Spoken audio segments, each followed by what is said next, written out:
Live session के अंदर। और आज हम ये जो हमारी यूनिट है बैंकिंग और बीमा और बैंकिंग, इस यूनिट का आज हम जो है एंड करने वाले हैं। और आज कल ये यूनिट हमारी पूर्ण हो चुकी है। हमने इसके सारे मल्टीपल चॉइस क्वेश्चन भी कर लिए हैं, पूरे टॉपिक भी डिटेल में पढ़ लिए हैं। आज इसका एक बार रिवीजन करवा लेते हैं। कुछ बच्चों ने कल कमेंट किया था कि सर रिवीजन की कोई आवश्यकता नहीं है। तो एक बात हमेशा याद रखिएगा, सफल और असफल लोगों के अंदर जो अंतर आता है ना, हम कहते हैं कि सर हमने खूब मेहनत की, लेकिन हम एक चूक कर जाते हैं, हम रिवीजन करना भूल जाते हैं। और मनोविज्ञान जो है, साइकोलॉजी जो है, वो क्या कहती है, एजुकेशन साइकोलॉजी क्या कहती है कि हमारा दिमाग है, ये वैज्ञानिक तौर पर जो है वो प्रूफ हो चुका है कि हमारा दिमाग जो है वो किसी बात को 12 घंटे तक अच्छे से याद रख पाता है। अगर 12 घंटे के अंदर अगर हम उसको एक बार रिपीट कर देते हैं तब तो वो हमारे याद कंटिन्यू के लिए हो जाता है, स्थायी याद हो जाता है। लेकिन 12 से 24 घंटे के बीच अगर हम उसको नहीं रिवाइज करते हैं तो हमारा लेता है कि ये जो डाटा है जो मेरे अंदर भेजा जा रहा है शायद ये काम का नहीं होगा यूजर के लिए, तो वो डिलीट कर देता है उसको। जिस प्रकार हमारे कंप्यूटर में रिसाइकल बिन होता है, वैसे ही दिमाग में भी रिसाइकल बिन होता है। अगर उसको ये पता चल जाता है कि यूजर को ये महत्वपूर्ण नहीं है, क्योंकि अगर उसके लिए महत्वपूर्ण होता ना तो वो उसको रिवाइज करता, रिवाइज नहीं किया इसका मतलब उसके लिए महत्वपूर्ण, वो जगह खाली करता रहता है। तो हमेशा याद रखिए, आप 150 क्वेश्चन पूरे करके सफल हो या ना हो, लेकिन अगर आपने 130 क्वेश्चन भी ढंग से कर दिया ना मेरे शेरों, अगर आपने 130 क्वेश्चन भी ढंग से कर दिया, आपका 100% सिलेक्शन है। तो जितना भी पढ़ो, कम पढ़ो चाहे ज्यादा पढ़ो, लेकिन एक बात क्लियर करके पढ़ो। ये बात पूरी पुख्ता तौर पर आप क्लियर करो कि हाँ, जितना मैंने पढ़ लिया है उसमें से अगर कोई क्वेश्चन आएगा तो आज मेरा गलत नहीं होगा। जितना मैंने पढ़ लिया है उसमें से अगर कोई क्वेश्चन आता है तो वो गलत नहीं होगा। ये बात आप पूरी जो है वो श्योरिटी के साथ पढ़ोगे। और आपकी आवाज कट रही है गुरुजी, बिल्कुल कटने देंगे। आवाज में प्रॉब्लम आ रही है आपको, बिल्कुल। चलिए, राम राम, स्वागत, अभिनंदन, नमस्कार आप सबका एक और बेहतरीन सेशन में, जहां हम चर्चा करने वाले हैं एक और बेहतरीन टॉपिक की। एक बार कंफर्म करें कि अभी आपको आवाज प्रॉपर तरीके से आ रही है। एक बार अभी कंफर्म करें कि आवाज अब आपको प्रॉपर आ रही है कि अभी भी कट रही है, क्या आवाज ब्रेक हो रही है? कुंदन मीना जी कह रहे हैं, तो इसका मतलब फिर तो चेक करना पड़ेगा मुझे। 1 मिनट मेरे शेरों, सेशन शुरू करते हैं। पहले मैं आवाज का क्या इशू है इसको देख लेता हूं एक बार, फिर शुरू करते हैं। क्या अभी भी आवाज में प्रॉब्लम आ रही है? एक बार फिर से चेक करके कंफर्म करके बताएंगे आप मुझे। एक बार फिर से चेक करके बताएं, क्या अभी भी आवाज में दिक्कत आ रही है? क्या अभी भी आवाज में दिक्कत आ रही है क्या?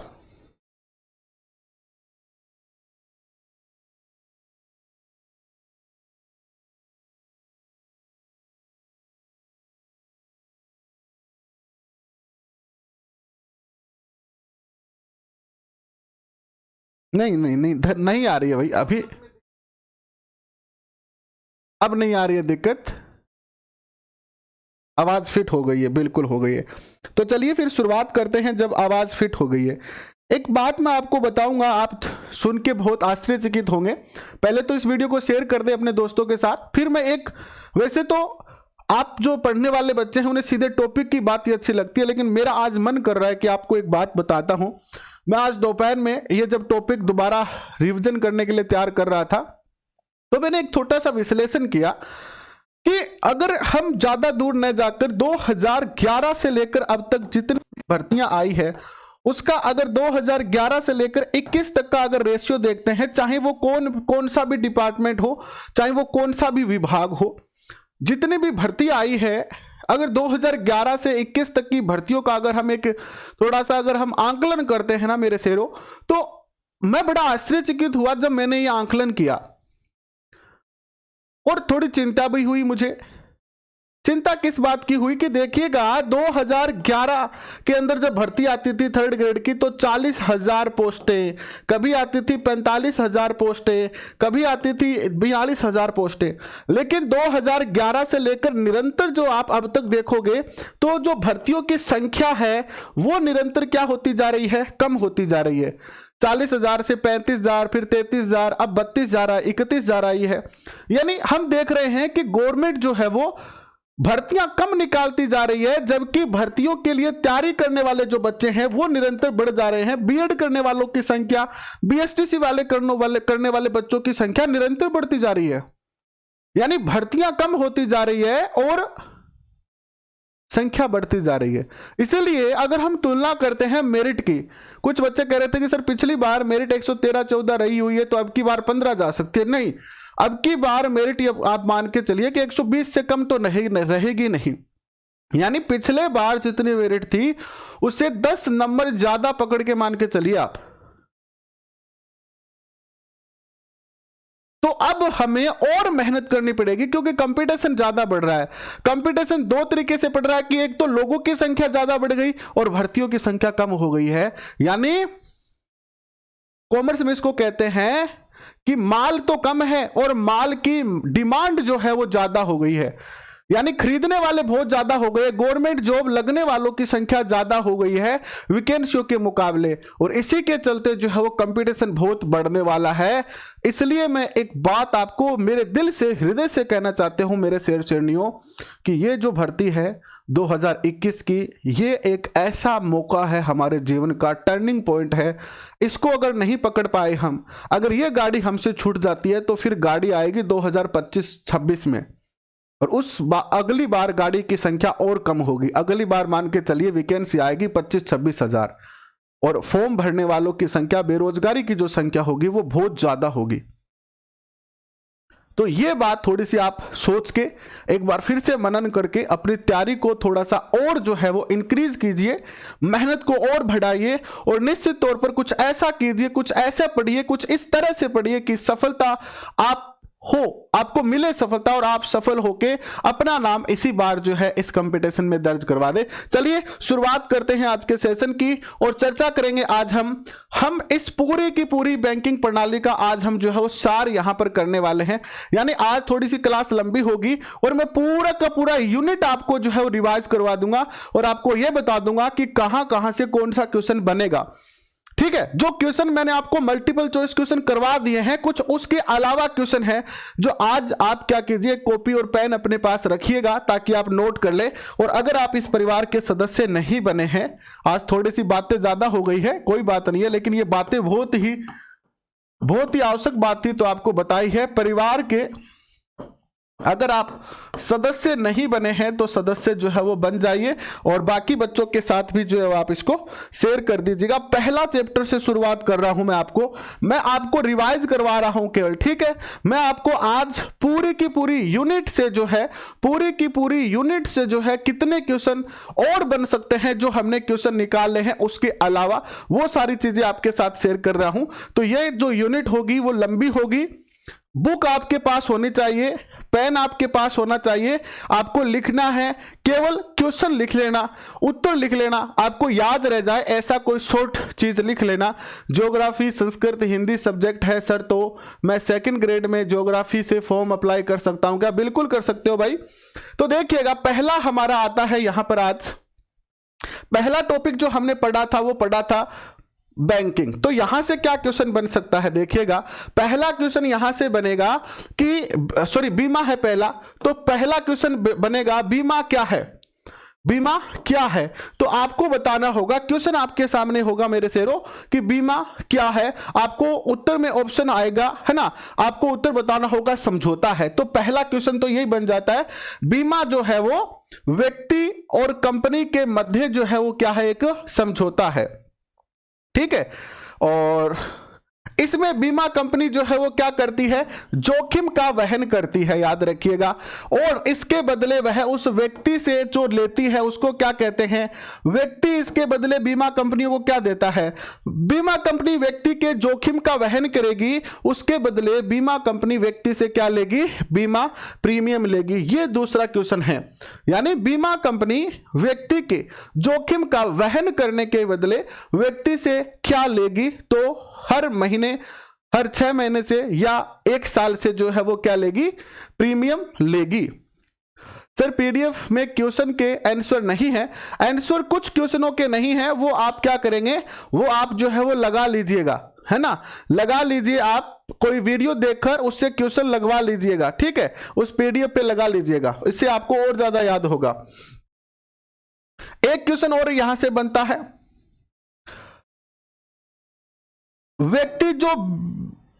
व्यक्ति जो बीमा करवाता है उसे हम क्या कहते हैं, बीमित कहते हैं, और कंपनी जो बीमा करती है उसे बीमा करता कहते हैं, ठीक है। ये छोटे छोटे क्वेश्चन हैं लेकिन बहुत महत्वपूर्ण ये चीजें आपके लिए पेपर में साबित होगी।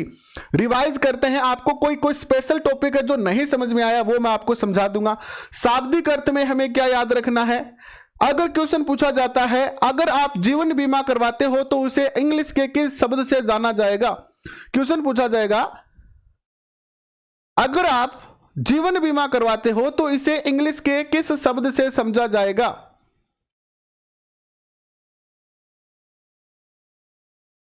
बाल विकास चैप्टर नंबर 2 की क्लास भी वहीं देखिए, प्ले लिस्ट में मिल जाएगी आपको। तो ये अगर जीवन बीमा करवाता है तो उसे एश्योरेंस कहते हैं, ठीक है। यह क्वेश्चन पूछा जा चुका है, आप याद रखना एक बात को, ठीक है। यहां से और कोई ज्यादा महत्वपूर्ण बात नहीं, आगे चलते हैं। हाँ, परिभाषा इस टॉपिक से आपको नहीं पूछी जाएगी, परिभाषा आपको नहीं पूछी जाएगी। एक क्वेश्चन ये पूछा जाता है कि बीमा किस सिद्धांत पे कार्य करती है। बीमा जो है वो जोखिम के सामूहिक वहन के सिद्धांत पर कार्य करती है ना, जैसे सहकारिता कार्य करती है वैसे ही बीमा भी कार्य करती है, ठीक है। प्रिंट आउट निकालने के लिए आपको अलग से पीडीएफ दे दी जाएगी भाई, क्योंकि ये बड़े पेज हैं, इनकी प्रिंट आउट निकालोगे इससे अच्छा आधे घंटे लगेगा। सब कुछ जो है वो मोस्ट चीजें लिख लो आप, ठीक है, लिख लो ताकि ज्यादा बेटर रहेगा। बीमा की विशेषताओं में आपसे पूछा जा सकता है बीमा एक कैसा अनुबंध है, क्वेश्चन पूछा जाएगा बीमा जो है एक कैसा अनुबंध है, तो बीमा एक क्षतिपूर्ति अनुबंध है, याद रखिएगा। बीमा का आधारभूत सिद्धांत क्या है, क्वेश्चन पूछा जाएगा आपसे मेरे शेरों कि बीमा का आधारभूत सिद्धांत क्या है। बीमा का आधारभूत सिद्धांत है सहकारिता। क्या है, सहकारिता। बीमा भी कोऑपरेटिव सोसाइटी की तरह ही कार्य करती है। इसके बाद देखिएगा,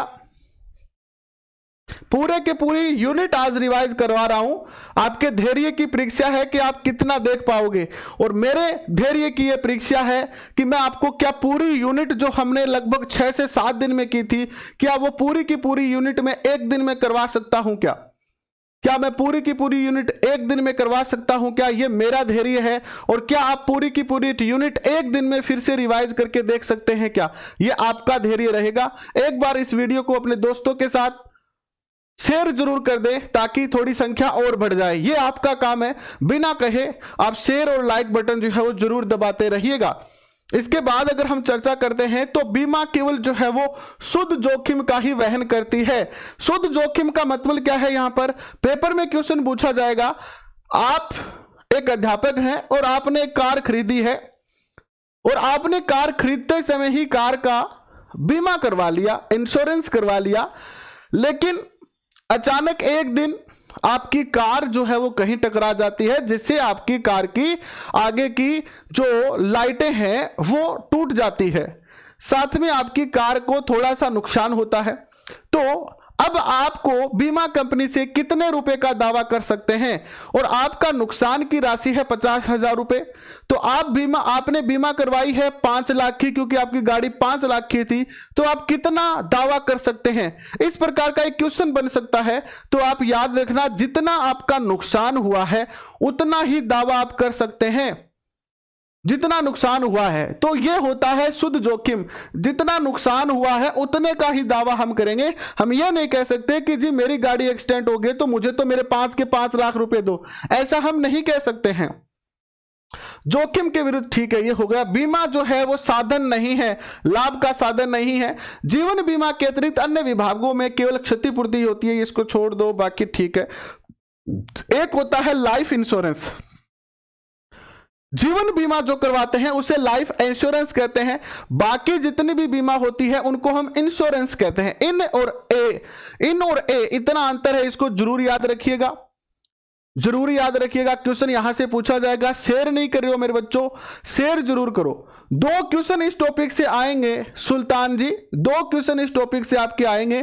पीडीएफ टेलीग्राम पे मिल रही है आपको, जरूर लीजिएगा। देखिएगा, एक कौन सी निम्न में से कौन सा बीमा का प्रकार है जिसमें क्षतिपूर्ति नहीं की जा सकती है? निम्न में से कौन सा वह बीमा है जिसमें क्षतिपूर्ति नहीं करवाई जा सकती है? कार का बीमा, माल का बीमा, घर का बीमा, जीवन बीमा।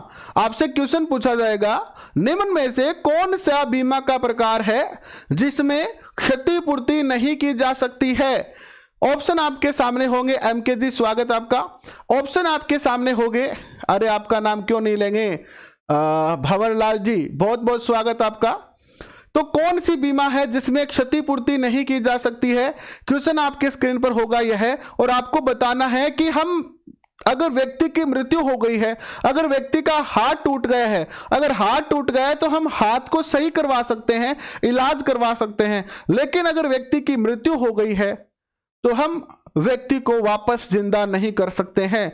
तो एकमात्र जीवन बीमा ही एक ऐसा बीमा है जहां पर हम जो है वो क्या नहीं कर सकते हैं, हम वहां पर क्षतिपूर्ति नहीं कर सकते हैं। आज एक सुबह आपसे पोल लिया गया कि हमें आपको शिक्षा मनोविज्ञान जो है वो हिंदी में पढ़ाना चाहिए या राजस्थानी भाषा में।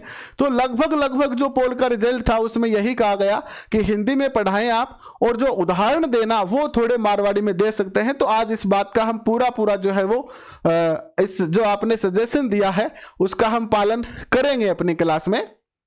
आगे बढ़ते हैं,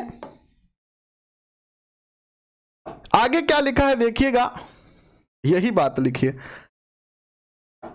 देखिए, निम्न में से कौन सा साधारण बीमा है? तो ये जो बाकी जीवन बीमा को छोड़ के जितने भी बीमा होते हैं, चाहे वाहन का हो, घर का हो, पशु का हो, फसल का हो, स्वास्थ्य का हो, ये सारे के सारे जो बीमा होते हैं वो कौन से बीमा होते हैं जहां पर हम क्षतिपूर्ति ले सकते हैं। जैसे किसी का 5 लाख का नुकसान हो गया है तो वो 5 लाख रुपए किससे ले सकता है? बीमा कंपनी से ले सकता है। घर का बीमा, ये बीमा के प्रकार हैं। तो बीमा के प्रकार आपको ज्यादा पढ़ने की आवश्यकता नहीं है। आपको बीमा के प्रकार में बस आप सीधे सीधे 2 ही प्रकार समझो, एक होता है लाइफ इंश्योरेंस और एक होता है अन्य प्रकार का बीमा। ठीक है, लाइफ इंश्योरेंस में आपको क्षतिपूर्ति ना मिलकर मुआवजा मिलेगा, यानी पैसा किस में मिलेगा? केवल जीवन बीमा में आपको पैसा मिलेगा, और बाकी सब में आपको मुआवजा मिलेगा आपके नुकसान के एवज में। वाहन बीमा करवा सकते हो आप, ठीक है। इसके अलावा आप जो है स्वास्थ्य बीमा करवा सकते हो, यात्री बीमा करवा सकते हो, फसल बीमा करवा सकते हो। इसमें कोई क्वेश्चन ऐसा बनने लायक है नहीं। कारोबारी बीमा, भारतीय बीमा, हाँ इसको थोड़ा सा समझिएगा। लास्ट टाइम जब हमने पढ़ा था तो ये एक जो टॉपिक था थोड़ा सा वो रह गया था, मैं आपके सामने एक्सप्लेन नहीं कर पाया था। क्वेश्चन ये बन जाता है कि जितने भी बैंक होते हैं हमारे, जितने भी बैंक होते हैं उन बैंकों की ऊपर बैंकों का बैंक होता है आरबीआई, यानी नीचे जितने भी बैंक होते हैं उन सबकी रखवाली करने का कार्य कौन करता है? आरबीआई करता है। इसी प्रकार बीमा कंपनी अपना कार्य ईमानदारी से कर रहे हैं। बीमा कंपनी अपना कार्य ईमानदारी से कर रही है, वो अपने ग्राहकों का हितों की रक्षा कर रही है। इस बात की जो जानकारी है, या सारी बीमा कंपनियों पर जो नियंत्रण करने वाली संस्था है वो कौन सी है? कौन सी संस्था है? इरडा नाम की संस्था है ना, इरडा। यह है भारतीय बीमा विनियामक एंड विकास प्राधिकरण। Insurance regulatory and development authority of India, जिसे शॉर्ट में इरडा कहा जाता है। और क्वेश्चन पूछा जाएगा आपसे कि बीमा कंपनियों पर नियंत्रण रखने वाली जो संस्था है वो कौन सी है।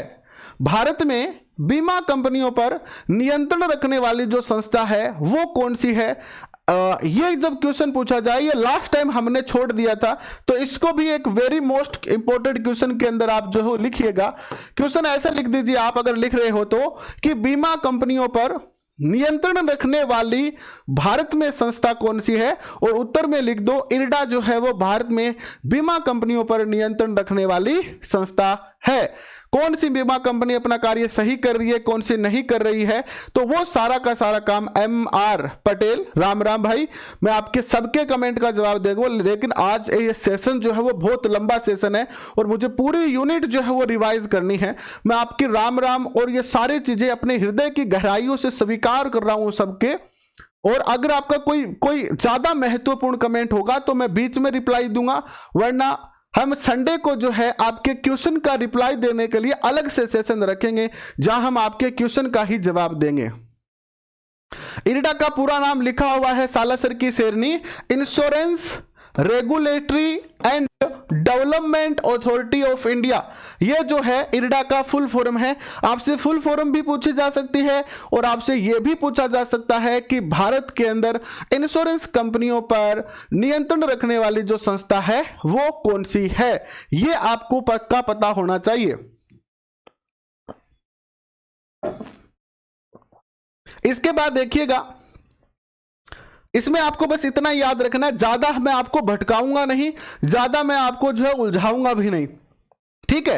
एक बात और क्वेश्चन पूछा जाएगा आपसे जो बहुत ही महत्वपूर्ण क्वेश्चन बनता है कि जो ये इरडा अधिनियम है, ये इरडा के लिए जो अधिनियम है वो एक्ट जो है वो कब पारित हुआ था, तो पारित हुआ था ये 1999 के अंदर, ठीक है। और इसका सबसे पहले मुख्यालय, इरडा का मुख्यालय भी पूछा जा सकता है ना आपसे कि इरडा, जैसे आरबीआई का मुख्यालय कहां है क्वेश्चन पूछा जाता है, इसी प्रकार इरडा का मुख्यालय भी पूछा जा सकता है। तो इरडा का जो मुख्यालय है, क्वेश्चन लिखते रहना मेरे भाइयों, इरडा का जो मुख्यालय है वो मुख्यालय नई दिल्ली में था, नई दिल्ली में था, लेकिन अब जो है ये नई दिल्ली में न होकर कहां है, 2001 से इसको हैदराबाद में स्थानांतरित कर दिया है। और मैं श्योरिटी के साथ कह सकता हूं मेरे बच्चों, अगर जिस बच्चे ने यह क्वेश्चन नहीं पढ़ा होगा और क्वेश्चन उसकी स्क्रीन पर आ जाएगा, यानी आपके पेपर में आ जाएगा कि इरडा का मुख्यालय कहां है, और ऑप्शन आएगा दिल्ली, मुंबई, कलकत्ता और हैदराबाद, तो 100% ये श्योरिटी है कि ज्यादातर बच्चे तो दिल्ली में रह जाएंगे और कुछ ज्यादा दिमाग चला लेंगे ना, वो कहां चले जाएंगे, मुंबई चले जाएंगे। लेकिन उत्तर हैदराबाद कौन करेगा, जिसका ये क्वेश्चन पढ़ा हुआ होगा। हां, अब की बार जो पिछली बार रह गया है वो सारे टॉपिक इंक्लूड कर लिए हैं, कुछ गलतियां हो जाती है हमसे, कुछ टॉपिक आंखों से छूट जाता है, तो अब की बार ये जो पिछली बार छूट गया था वो भी हमने शामिल कर लिया है। एक बार 100 बच्चों ने लाइक नहीं किया है क्योंकि 300 बच्चे हैं लाइव और 205 ही लाइक है, तो एक बार सारे बच्चे मिलकर लाइक बटन दबा के और इस वीडियो को शेयर करके एक बार फिर से शुरू करो। इसमें आपको याद क्या रखना है, इरडा का मुख्यालय कहां है, एक्ट कौन सा है, और इरडा का मुख्यालय नई दिल्ली से तेलंगाना हैदराबाद में कब स्थानांतरित किया गया था, तो 2001 के अंदर यह किया गया था। इरडा के अंदर अध्यक्ष, एक तो अध्यक्ष होता है और 5 पूर्णकालीन, है ना, अध्यक्ष 5 पूर्णकालीन और 4 अंशकालीन सदस्य होते हैं, ठीक है। अध्यक्ष 5 तो होते हैं पूर्णकालीन, देखो कितने सदस्य होते हैं, क्वेश्चन पूछा जाएगा इरडा के अंदर कितने सदस्य होते हैं, तो आप क्या बताओगे, इरडा के अंदर जो है वो टोटल 10 सदस्य होते हैं, जिसमें से एक तो होता है अध्यक्ष, एक तो होता है अध्यक्ष और 5 होते हैं पूर्णकालीन सदस्य जो हमेशा इरडा के ऑफिस में रहते हैं, बैठे रहते हैं, अपना काम करते रहते हैं। 5 होते हैं पूर्णकालीन और 4 जो सदस्य होते हैं वो होते हैं अंशकालीन, यानी कभी कभी आते हैं वो, है ना, कभी कभी जब आवश्यकता होती है तभी उनको बुलाया जाता है। तो एक क्वेश्चन बहुत ही सरल क्वेश्चन है, कोई गहरा क्वेश्चन नहीं है, ये कोई गहरा क्वेश्चन नहीं है। मेरी बहन हर चीज हो रही है, हर चीज हो रही है पूनम जी, पूनम मीना जी। बाल विकास भी चल रहा है। एक दिन में ना ही तो कुछ हो सकता है और ना ही हम कुछ कर सकते हैं। एक दिन में कुछ नहीं हो सकता है। बूंद बूंद से घड़ा भरेगा और हम एक एक बूंद आप तक पहुंचा रहे हैं। अगर उस बूंद को आप नीचे गिराकर या बातों में वेस्ट कर देंगे तो हमारा दोष नहीं होगा। हम पूर्ण लगन से, सच्ची मेहनत के साथ आप तक एक एक डाटा पहुंचाते हैं और हमारा लक्ष्य एक ही है कि वो जो बच्चा घर पे बैठा है, जिसके पास कोचिंग के लिए पैसे नहीं है, क्योंकि वर्ष 2020 जो रहा था वो हम सब के लिए बड़ा ही दुखदाई रहा था, खास तौर पर हमारे माता पिता के लिए दुखदाई रहा था, क्योंकि सबके जो है वो लगभग बच्चों के माता पिता के जो किसान हैं, जो छोटे व्यापारी हैं, दुकान वाले हैं, कोई दिल्ली काम करता है, तो उन सबके, कोई मुंबई काम करता था, सबके व्यापार जो है वो रुक गए थे। और आज इतने पैसे नहीं हैं कि वो अपने बच्चों को 15-15, 20-20 हजार रुपए की कोचिंग में भेज पाए। हमारा लक्ष्य है कि उनके 150 क्वेश्चन में अगर 2 क्वेश्चन की भी सहायता हम कर देते हैं, 5 क्वेश्चन की भी सहायता कर देते हैं, तो हमारा भी एक छोटा सा नाम हो जाएगा। तो मैं आपको इतनी पूर्ण जिम्मेदारी के साथ, अगर आपको मुझ पर पूर्ण विश्वास है तो मैं आपको पूरी श्योरिटी दिलवाता हूं कि शिक्षा मनोविज्ञान का एक एक टॉपिक पूरा करवाऊंगा। आपको प्रत्येक टॉपिक के क्वेश्चन करवाऊंगा, टॉपिक वाइज क्वेश्चन करवाऊंगा पहले। इसके बाद आपको यहां पर एसएसटी के अंदर कक्षा 6 से लेकर और कक्षा 12 तक का सारा मटेरियल जो अकॉर्डिंग टू हमारे नए सिलेबस के अकॉर्डिंग है वो करवाऊंगा, प्लस 2011 से लेकर और 2020 तक के सारे सीटेट के पेपर और सारे रीट के पेपर आपको करवाऊंगा। इतनी मैं पूर्ण जिम्मेदारी के साथ, पूरा वादा करते हुए आपको विश्वास दिलाना चाहता हूं। तो अगर आपको मुझ पर पूर्ण विश्वास है, कहीं से भी पढ़िएगा। यूट्यूब आने के बाद कुछ बच्चों के तो बहुत फायदा हो गया और कुछ बच्चे बहुत ज्यादा भ्रमित हो गए। ठीक है, इस पर भी हम कभी चर्चा करेंगे कि यूट्यूब के फायदे कितने हैं और नुकसान कितने हैं। कुछ बच्चे भ्रमित हो जाते हैं, वो भटक जाते हैं, कभी इस चैनल पर, कभी उस चैनल पर, कभी इससे पढ़ते हैं, कभी उससे पढ़ते हैं। विश्वास जहां पर आपका पूर्ण रूप से हो, पूरी विश्वास के साथ, क्योंकि सफलता के लिए या कोई भी काम हो विश्वास बहुत जरूरी है। तो जितना मैंने कहा है उससे कम नहीं होगा और यह सारा काम आपका डेली क्लास हो रही है, एक दिन की भी छुट्टी नहीं कर रहा हूं और करूंगा भी नहीं। जब तक टॉपिक पूरा नहीं होगा तब तक रुकेंगे नहीं हम एक दिन भी। ठीक है, तो क्वेश्चन कैसे पूछा जा सकता है? एग्जामिनर जब इस बीमा चैप्टर को खोलेगा ना तो उसके सामने एक सीधा सा क्वेश्चन आएगा कि बैंकिंग बीमा कंपनियों पर नियंत्रण कौन रखता है? कि जी इरडा रखता है। अच्छा, ये क्वेश्चन तो नहीं पूछेंगे, तो बच्चों ने पढ़ लिया है। तो क्या पूछें? ये पूछे कि बीमा कंपनी की नियंत्रण रखने वाली संस्था इरडा के अंदर पूर्णकालीन सदस्य कितने होते हैं? पूर्णकालीन सदस्य कितने होते हैं? तो पूर्णकालीन सदस्य जो हो गए वो कितने हो गए हैं?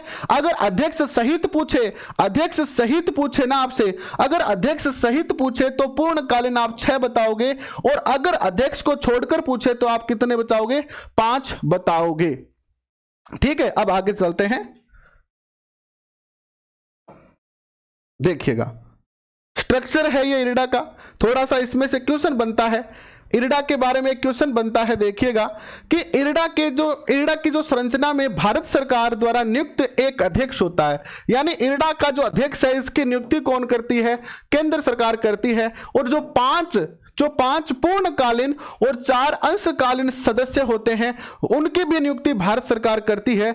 इरडा अधिनियम 1999 की धारा 4 इसकी संरचना का जिक्र करती है।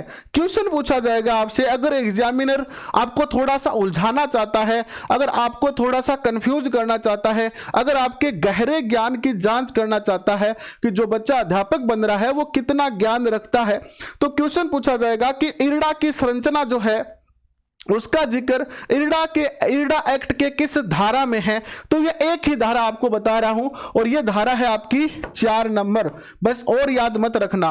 और एक बात आपको ये याद रखनी है कि वर्तमान में डॉक्टर सुभाष चंद्र जो है वो खूंटिया, ठीक है, देखो याद रखने का तरीका बताता हूं। बहुत सारे मेरे बच्चे कहते हैं, बहुत सारे हमारे शेर शेरनी कहते हैं कि सर पढ़ते तो बहुत है, याद नहीं रहता है।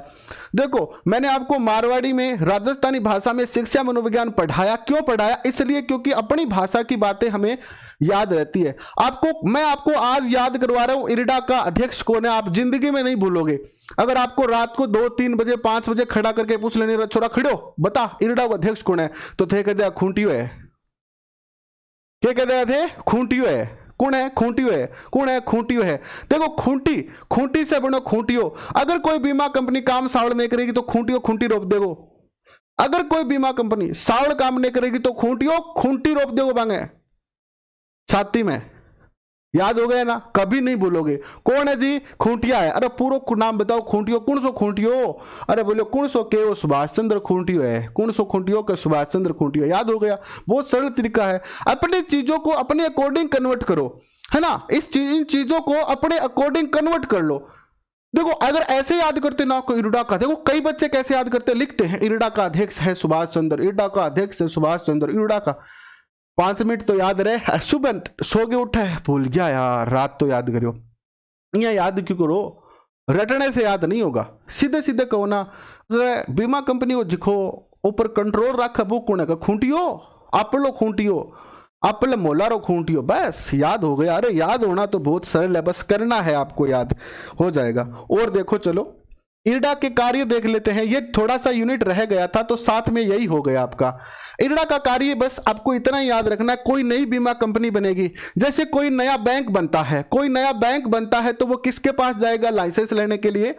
अगर कोई बैंक बनता है तो वो किसके पास जाएगा लाइसेंस लेने के लिए? कि भाई जी मैंने वो बैंक खोला, लो लाइसेंस दो, आरबीआई के पास जाएगा। इसी प्रकार आपसे क्वेश्चन पूछा जाएगा कि अगर कोई नई बीमा कंपनी बनती है, अगर कोई नई बीमा कंपनी बनती है तो उसे कहां से रजिस्ट्रेशन करवाना पड़ेगा? इरडा से करवाना पड़ेगा। ठीक है, IRDA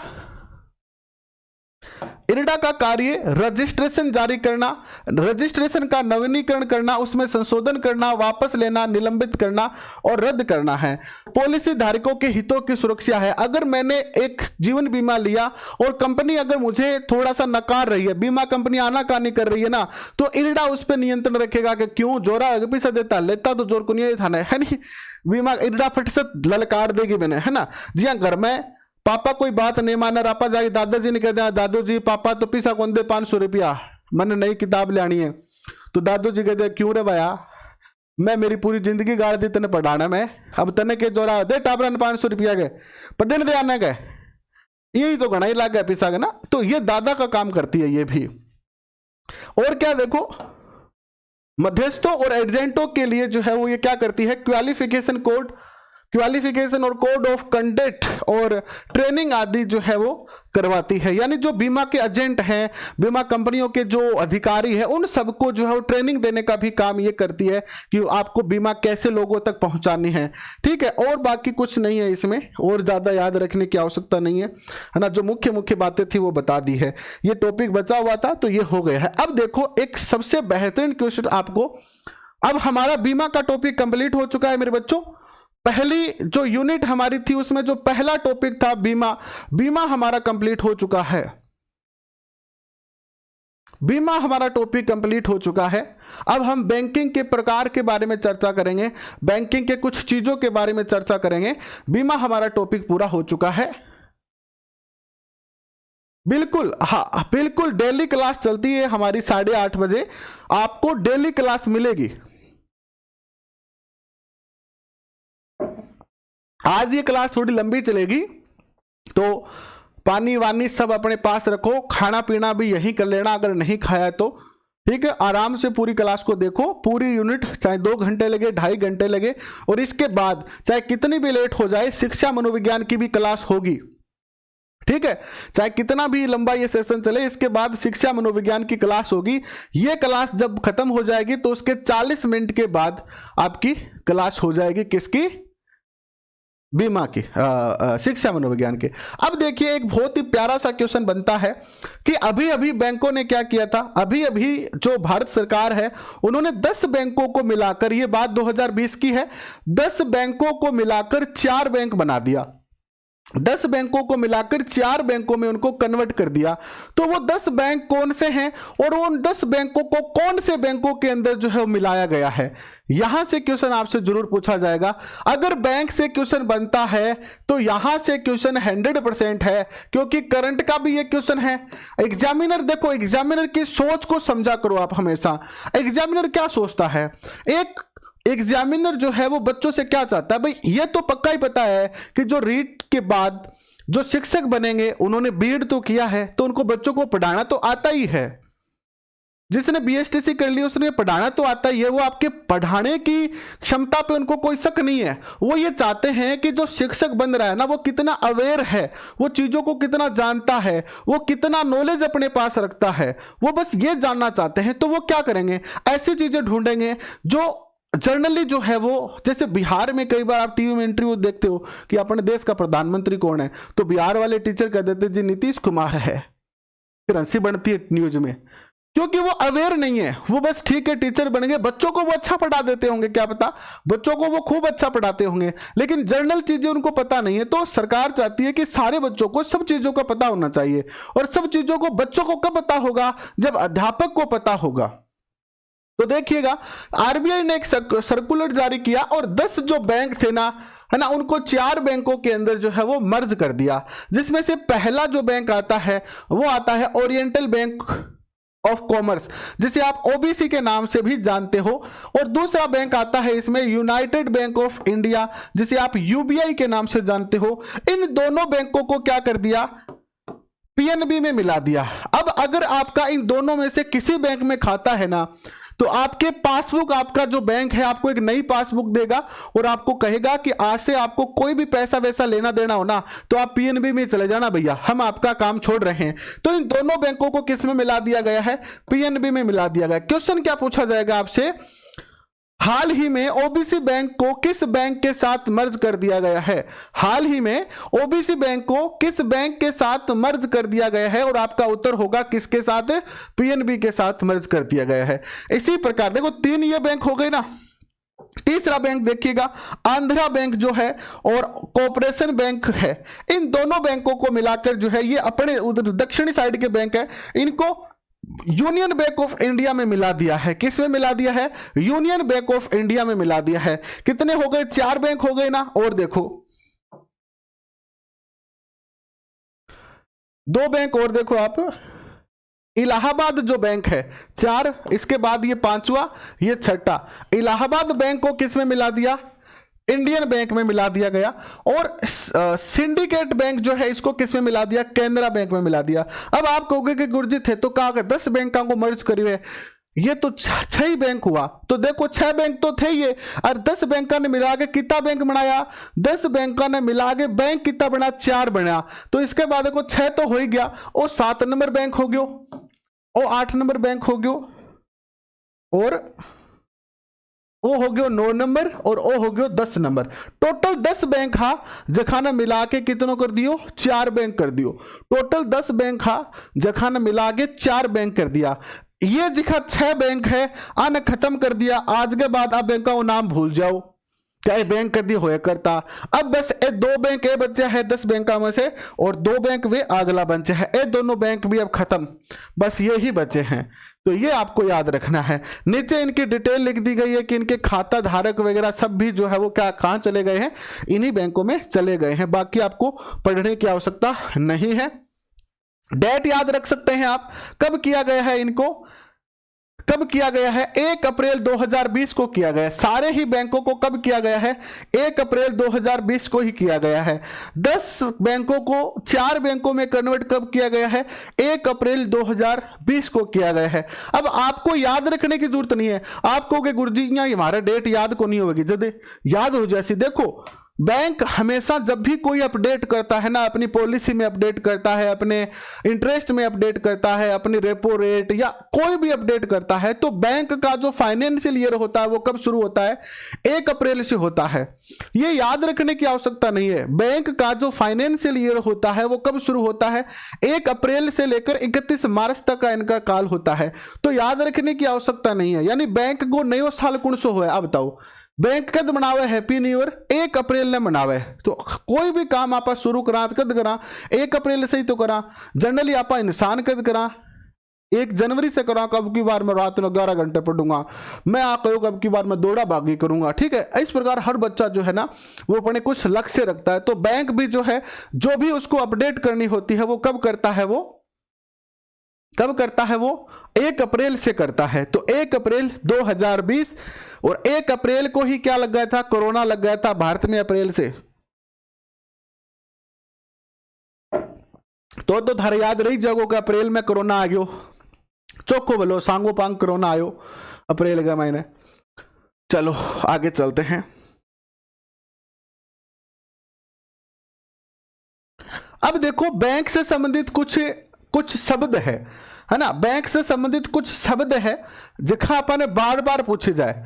list of important banking terms है ये, ठीक है। आपसे क्वेश्चन पूछा जा सकता है यहां से, ठीक है। आपसे क्या पूछा जा सकता है, क्वेश्चन पूछा जा सकता है। कैसे क्वेश्चन पूछा जाएगा आपसे, आज हम पूरी यूनिट कर रहे हैं और आज रुकना नहीं है, आज थकना नहीं है, आज बैटरी खत्म नहीं होने देनी अपनी मोबाइल की और अपने शरीर की, कहीं की भी बैटरी खत्म नहीं होनी चाहिए। कुछ इंपॉर्टेंट ऐसी चीजें हैं जहां से क्वेश्चन बन जाते हैं, है ना, जनरल चीजें हैं ये, है ना। अब एग्जामिनर ने कॉमर्स का ये दिया है और कॉमर्स के बच्चे क्या देंगे, जिनका साफ नहीं चल रहा है ना। वर्तमान में 12 बैंक रहे हैं सार्वजनिक क्षेत्र के, शंकर लाल जी, सार्वजनिक क्षेत्र के बैंकों की अगर बात करते हैं तो वर्तमान में 12 सार्वजनिक बैंक रहे हैं। कितने, 12, 11 + 1 12 रहे हैं, ठीक है। जिनका साफ नहीं चल रहा है वो अपने वीडियो की क्वालिटी में जाकर 480 पिक्सल कर ले, 480 पिक्सल कर लीजिएगा। अब पहला इसमें नाम आता है आरबीआई, जो आप जानते हो, दूसरा नाम आता है बैंक। अब क्या होता है, 2 क्वेश्चन बनते हैं यहां से, एक तो होता है रेपो रेट और एक होता है रिवर्स रेपो रेट। जनरली हम कॉमर्स के छात्र नहीं हैं क्योंकि इस पेपर को कॉमर्स के छात्र देंगे, लेकिन जो पेपर बनेगा ना वो केवल कॉमर्स के छात्र को ध्यान में रखे तो नहीं बनेगा। एग्जामिनर को पता है कि कॉमर्स के छात्र तो अराउंड राजस्थान में 40,000 है, 40,000 टोटल छात्र है कॉमर्स के राजस्थान में। उसमें से लगभग 15 या 20,000 बच्चे होंगे जिन्होंने बीएड कर रखी है। मेरे हिसाब से 15 या 20,000 होने भी मुश्किल है, यानी लगभग जो 80 से 90% बच्चे होंगे ना वो नॉन कॉमर्स के होंगे। तो एग्जामिनर जो क्वेश्चन बनाएगा वो नॉन कॉमर्स के अनुसार बनाएगा, और नॉन कॉमर्स के अनुसार बनाएगा तो वो सीधा क्वेश्चन बनाएगा जो साधारण हो, पढ़ने में भी दिक्कत ना आए नॉर्मल बच्चे को। तो वो क्या पूछेगा आपसे, वो पूछेगा कि बताओ बच्चों रेपो रेट क्या होती है, रेपो रेट क्या होती है। तो आप क्या बता दोगे कि देखिएगा आरबीआई जब किसी बैंक को पैसे उधार देती है, आरबीआई जब किसी बैंक को पैसे उधार देती है तो जिस दर से वह ब्याज लेती है, जिस दर से वह ब्याज लेती है, दर जिससे ब्याज लेती है, यानी जो दर होती है, अपन कहते हैं कि 5 वर्ष के लिए ब्याज पे पैसे दिए और जो दर थी वो कितनी थी, 10% थी।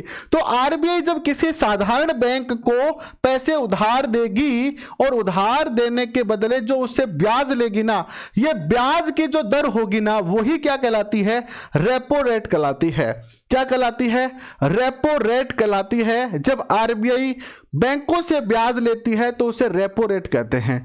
लेकिन कभी कभी क्या होता है, बैंक कह देगा क्यों तू ब्याज लेगोगे आरबीआई, मारी भी बारी आसी, अपना टाइम आएगा, अपना टाइम आएगा, है ना, वो गाना सुना होगा आपने।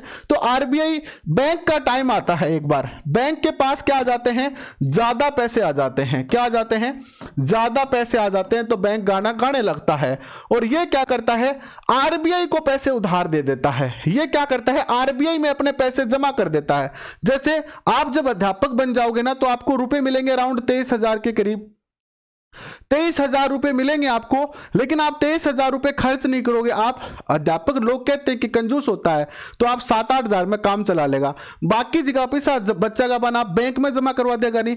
तो यही कह रहा है कि बैंक भी जो है जब बैंक का ज्यादा पैसा हो जाए नहीं तो वो कह रहा है कि आपका बच्चेड़ा पैसा 8 जमा करा दे, ठीक है, क्या कन जमा करा दे, आरबीआई कन जमा करा दे कि मेरे कन पैसा ज्यादा है, एक बार 2-1 महीना खातर थे जमा रखो। तो अब बैंक फोकट में तो पैसा देगा नहीं ना किसी को, हम किसी को बिना ब्याज पैसे थोड़ी देते हैं। तो ये जो बैंक है ना, ये बैंक इनसे जो ब्याज लेगा, ये बैंक आरबीआई से जो ब्याज लेगा ना, उसे क्या कहते हैं, रिवर्स रेपो रेट। रिवर्स का मतलब क्या होता है, ओठो ब्याज देनो, है ना। रिवर्स मतलब बैक, रिवर्स मतलब ओठो ब्याज देनो, देखो सदा ब्याज लेकर तो बेपा ब्याज लेनिया। तो ये हो गया सीधी सीधी भाषा में रिवर्स रेपो रेट। आशा है आपको समझ में आ गया होगा।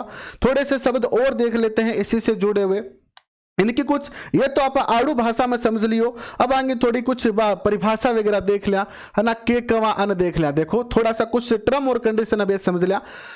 रेपो रेट क्या होती है, देखिएगा, रेपो रेट वह है जिस पर आरबीआई 1 से लेकर 90 दिन तक, यानी 1 से लेकर, यानी 1 दिन से लेकर और 90 दिन तक। अब एक क्वेश्चन यह भी पूछा जा सकता है मेरे शेरों, मेरी शेरनियों, कि आरबीआई कितने दिन के लिए बैंकों को पैसे उधार देता है जिस पर वह रेपो रेट लेता है ना।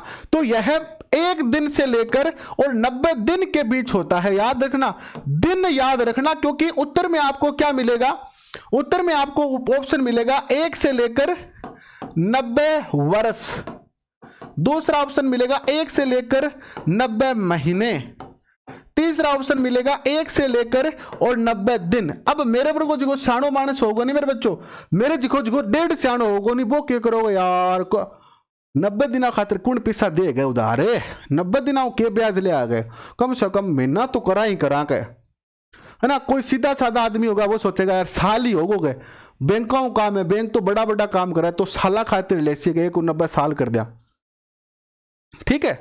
लेकिन याद रखना, बैंक इतना बड़ा काम भी कौन करे, बैंक करेगा 1 से 90 दिन का, 1 से लेकर, यानी सीधी सीधी बात करें तो मैक्सिमम 3 महीने और 1 दिन का भी, बैंक 1 दिन का भी ब्याज ले लेता है, ठीक है।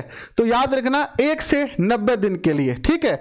और ये वाणिज्य बैंकों से कुछ ब्याज लेता है, उसे रेपो रेट कहते हैं, ठीक है। वाणिज्य बैंक वही है अपने जो पढ़े हैं, ये जितने भी बैंक है सारे वाणिज्य बैंक ही है। दूसरा एक शब्द आता है रिवर्स रेपो रेट।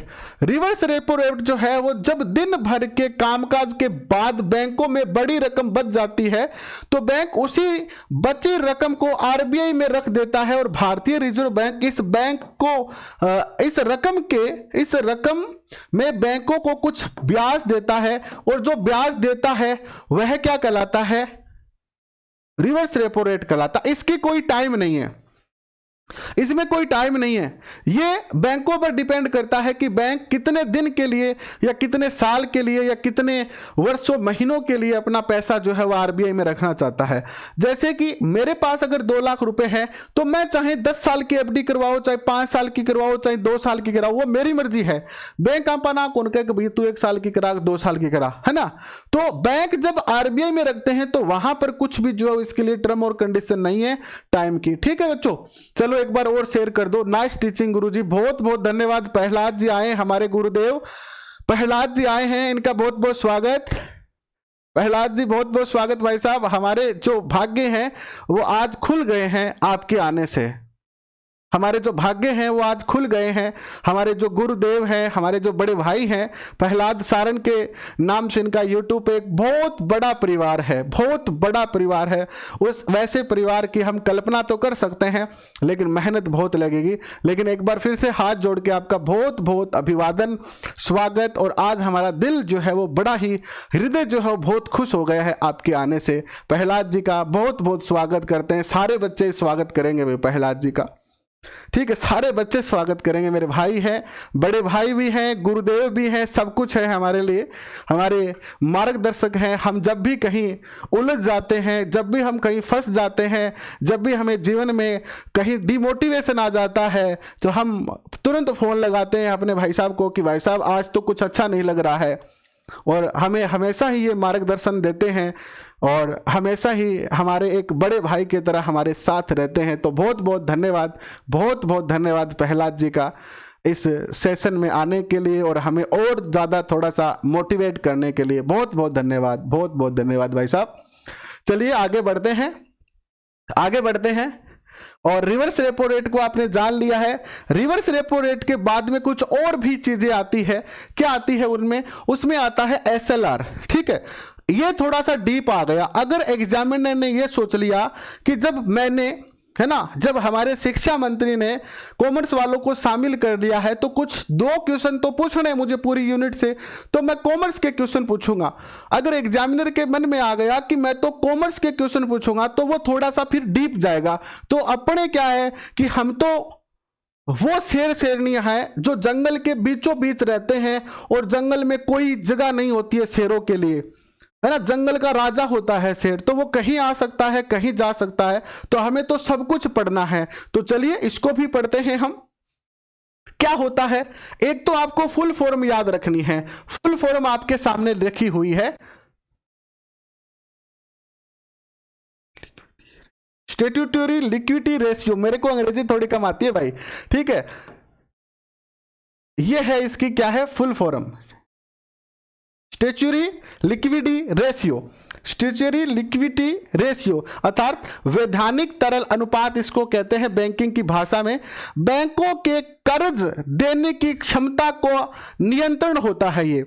यानी मैं इसको अपनी भाषा में और ज्यादा बढ़िया तरीके से थाने समझा दूं। थारे भी बैंकिंग भाषा समझ में को नहीं आओगी, मन ध्यान है तो अपने मारवाड़ी भाषा में समझने को प्रयास करो। देखो एक बैंक है यो, ठीक है, यो एक बैंक है, ठीक है। वो एक बैंक है, वो दरवाजे और अठे पे काउंटर बनेड़ा है। वो बैंक जो है वो लोन देवगो, ठीक है, लोन देगा ना। ये बैंक के कर्ज की क्षमता का नियंत्रण करता है। ये जो बैंक है वो उद्योगपतियों को कितना लोन दे सकता है और किसानों को कितना लोन दे सकता है और सामान्य लोगों को कितना लोन दे सकता है। इन तीनों प्रकार के लोन का यह नियंत्रण करती है ये संस्था कि कौन किसको, कौन सा बैंक कितना लोन दे सकता है। साथ में SLR जो है वो gold, cash and bond, and ये जो चीजें होती है ना, हम कैश गोल्ड लेते हैं, कैश लेते हैं, इनके ऊपर भी कुल जमा की एक निश्चित प्रतिशत राशि जिस पर बैंक को हर दिन के अंत में अपने पास रखनी होती है। 2 चीजों का नियंत्रण करता है बैंक की। SLR जो है वो 2 चीजों का नियंत्रण करता है।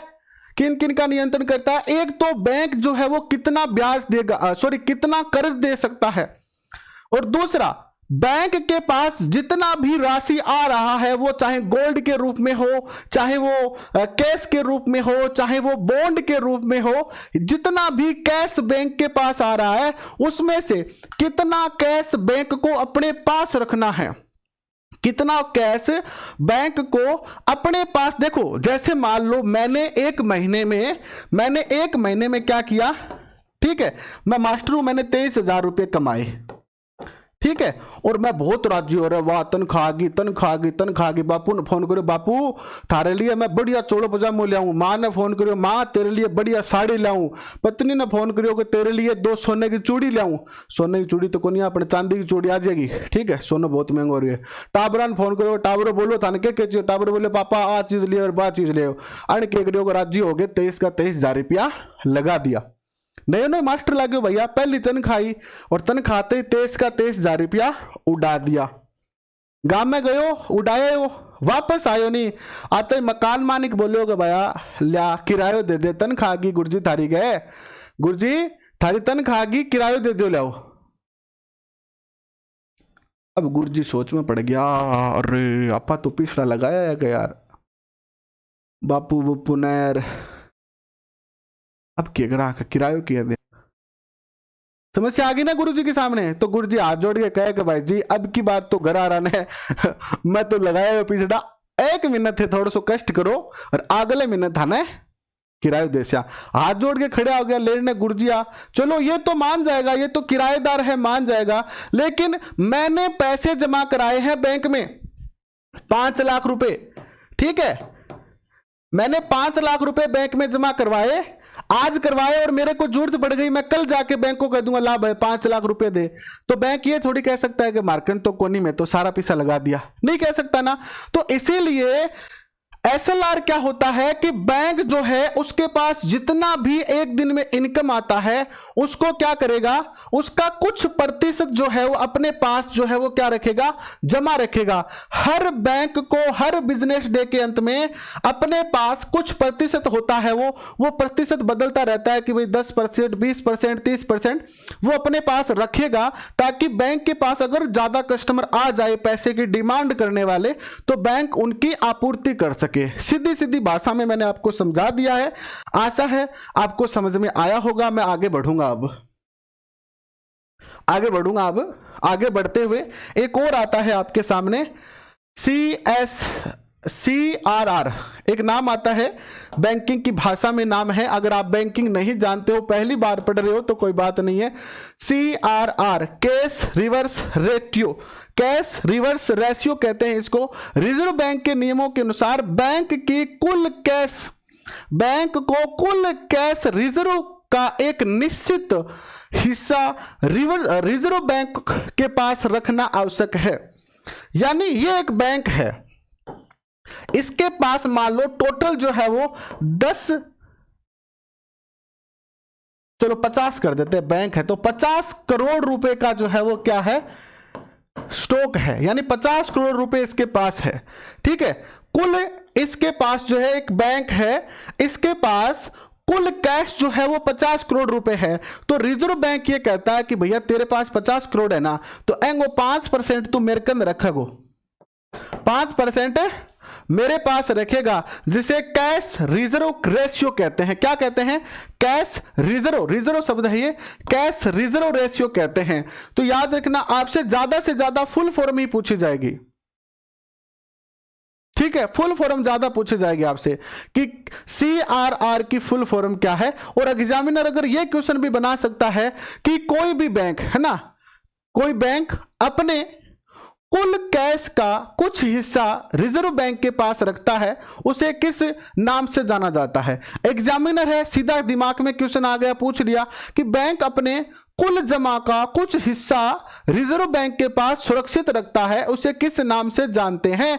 तो CRR के नाम से जानते हैं। आशा है मेरे शेरों को समझ में आ रहा है। अगर शेर समझ रहे हैं, अगर शेरनियां समझ रही है, तो वो अन्य शेर और शेरनियों के साथ जो है वो शेयर कर देंगे। शेर और शेयर है ना, शेयर कर दो भाई फटाफट से। आगे देखोगे आप, आगे देखोगे बैंक रेट, एक होती है बैंक रेट। बैंक रेट क्या होती है? वह दर जिसके माध्यम से RBI 90 दिन की लंबी अवधि के लिए अन्य बैंकों को बिना किसी सुरक्षा के पैसा देता है। बैंक रेट मैंने बता दिया आपको, है ना, रेपो रेट जिसे आप कहते हो। बैंक जो है वो बैंक वह दर होती है जिसके माध्यम से 90 दिन की, 1 से 90 दिन होता है यहां पर, 90 दिन की लंबी अवधि के लिए बिना अन्य बैंकों को बिना किसी सुरक्षा के पैसे देती है। तो उस पर कुछ चार्ज लेती है, वो कुछ इंटरेस्ट लेती है। इसी को जो है वो क्या कहते हैं? बैंक रेट कहते हैं। और वर्तमान में आज के दिन जो बैंक रेट चल रही है ना, आज के दिन जो बैंक रेट चल रही है, अरे भाई के करनो इतना साला सर की श्रेणी से भंवरलाल करनो के है तना, बता यार, पढ़ाई में ध्यान दे ले भाई, शानो आदमी है तू। मैं थाने पहले भी कह दियो कि थे शेर शेरनी हो, लेकिन एक बार थे छोटा हो, सावक हो। शेर का बच्चा क्या कहलाता है? सावक कहलाता है। और वो गुफा के अंदर ही रहता है, तो एक बार गुफा में बैठा रहो, जब सिलेक्शन हो जा, डॉक्यूमेंट वेरिफिकेशन करवाने जाओ, काउंसलिंग करवाने जाओ, नहीं जब थे बड़ा हो जाएगा, फिर शेर शेरनी पूरा हो जाएगा। थे फिर थे आपस में मिल रहे हो, कोई शेर शेरनी से मिलना चाहे, कि शेर शेर से मिलना चाहे, जी भी चाहो कर लियो। एक बार पहले अपने आप को शेर साबित तो करो मेरे शेरों,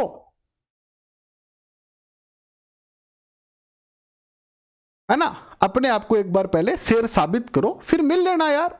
थोड़ा सा धैर्य रखो, जी ने टेको उठ लेना, है ना। जी ने जितो उड़ान बनाओगा भी तो उड़तो जाओगे, और जितो टेको रखा भी तो टिको रहो। ठीक है, आगे चलो।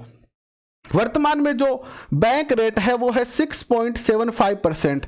एक आता है आपका MSF क्या होता है? ये मार्जिन स्टैंडिंग फैसिलिटी, अर्थात MSF जो है वो मूल रूप से वह दर होती है जिसके माध्यम से बैंक शॉर्ट टाइमर के लिए धनराशि उधार देता है, यानी एक दिन के लिए, एक रात के लिए पैसे उधार देता है, शॉर्ट टाइम राशि उधार देता है, उसको कहते हैं ये।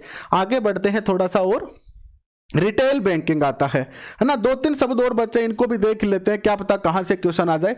रिटेल बैंकिंग किसे कहते हैं? रिटेल बैंकिंग एक प्रकार का बैंकिंग ही है जिसमें एक वाणिज्य बैंक सीधे खुदरा ग्राहकों को रिटेल कस्टमर के साथ काम करते हैं, और इस प्रकार बैंकिंग को उपभोक्ता बैंकिंग, कस्टमर बैंकिंग या व्यक्तिगत बैंकिंग भी कहा जाता है।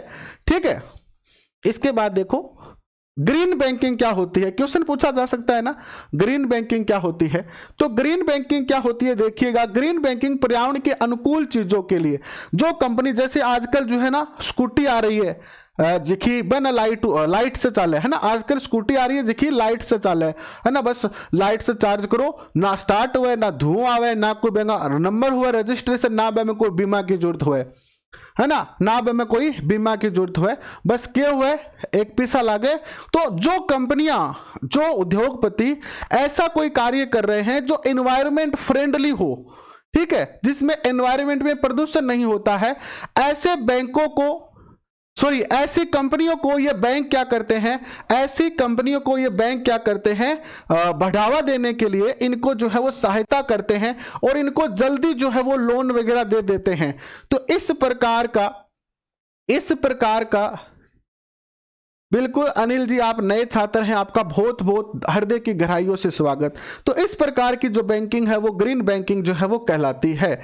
एक होता है आपका नॉन प्रॉफिटिंग एसेट्स, जिसे नॉन प्रॉफिटिंग एसेट कहते हैं, अर्थात बिना लाभ वाली जो संस्थाएं होती है वो एनपीए है ना। एनपीए क्या होता है? आपने ये शब्द जो है वो न्यूज में बहुत सुना होगा आजकल है ना, एनपीए एनपीए एनपीए। खास तौर पर जो कांग्रेस के जो प्रतिनिधि है वो सरकार से पूछते हैं कि आपने उनका एनपीए कर दिया, उनका एनपीए कर दिया, गरीबों का एनपीए नहीं कर रहे हो ना। ये एनपीए क्या होता है? बलवान पूनिया की नगरी भादरा से प्रणाम, बिल्कुल अजय जी आपका स्वागत है। एनपीए एक बैंक की गैर निष्पादित परिसंपत्ति होती है ना, जिस पर बैंक कोई लेन देन नहीं कर पाती है। एक तिमाही या 90 दिन के बाद इस राशि को बैंक को ना तो ब्याज और ना ही मूलधन की किस्त अदा की जाए तो इस प्रकार के ऋण को एनपीए कर देता है। मतलब सीधी सीधी बात आप यहाँ कहा कि कोई जो बैंक का पैसा खा जा, आपा नहीं, अपन कौन खाने दे बैंक, लेकिन कोई बड़ी संस्था है और बा कोई बैंक का पैसा खा जा और बैंक चाहे तो मैंने एनपीए घोषित कर सके कि माने अठू वापस की कौन मिले। ठीक है, 90 दिन तक अगर मैंने लगे कि अपन ना तो ब्याज मिले और ना ही अपन मूलधन बने तो मैंने एनपीए घोषित कर सके।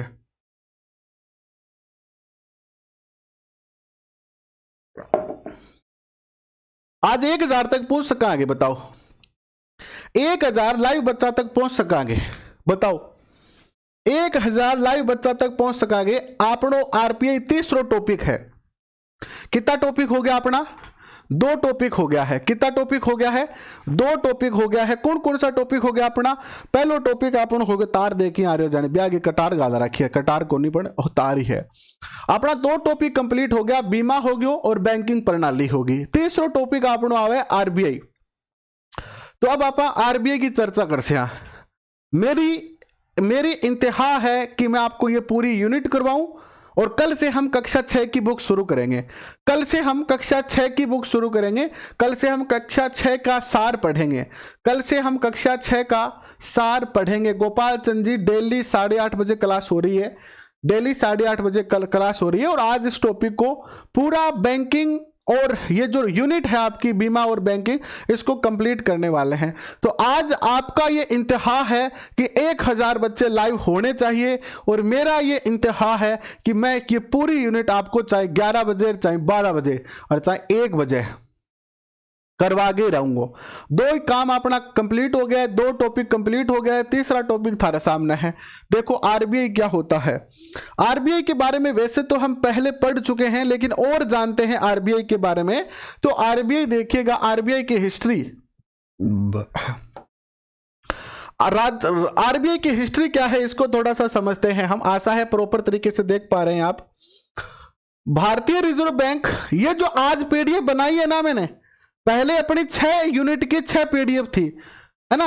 तो आज मैं आपको कल सुबह जो पीडीएफ दूंगा वो 3 पीडीएफ ही होगी, जिसमें ये 6 की 6 यूनिट प्लस इनके सारे के सारे क्वेश्चन आपको मिल जाएंगे। 6 यूनिट और इनके सारे के सारे क्वेश्चन आपको मिल जाएंगे। कितनी यूनिट में, कितनी पीडीएफ में? मात्र 3 पीडीएफ में। तो जो बच्चे ऐसे थोड़े भटक जाते हैं ना, उनको थोड़ा सा आसान हो जाएगा, है ना।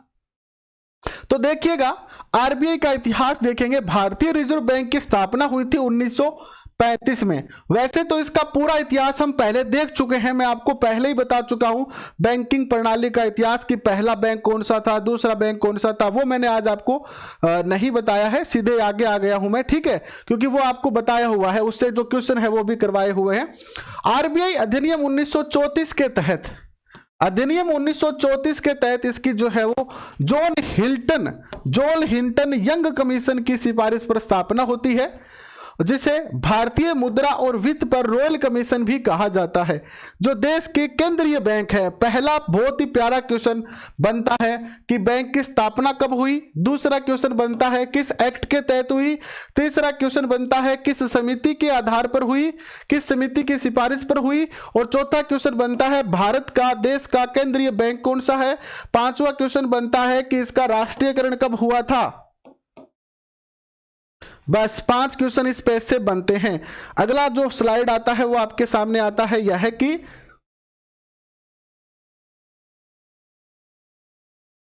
अगला स्लाइड आता है यह है कि इसका जो कार्यालय है, इसका जो कार्यालय है, केंद्रीय कार्यालय जो है वो, यानी हेड ऑफिस जो है आरबीआई का। वेरी मोस्ट इंपोर्टेंट क्वेश्चन है, वेरी मोस्ट इंपोर्टेंट क्वेश्चन। कितने हो गए थे उस पेज पर? 5 क्वेश्चन हो गए थे ना, तो ये 6ठा क्वेश्चन है। वेरी मोस्ट इंपोर्टेंट क्वेश्चन है, अगर नहीं पढ़ा होगा तो सारे लोग दिल्ली कर गया होगा। दिल्ली भी कौन कर गया है जी? ऑप्शन आ जाए दिल्ली, नई दिल्ली, तो नई दिल्ली टेक क्या होगा? सगा से आरबीआई का जो मुख्यालय है वो कहां है? कोलकाता के अंदर है। और इसे बाद में कहां स्थापित कर दिया गया था? 1937 में मुंबई स्थानांतरित कर दिया। यह जरूर याद रखना। क्वेश्चन की भाषा को समझना, आरबीआई का कार्यालय कहां था? आ जाता है तो मुंबई मत करना। अगर था आ जाता है क्वेश्चन में तो आपको क्या करना है? अगर था आ जाता है आपको क्वेश्चन में तो आपको जो है वो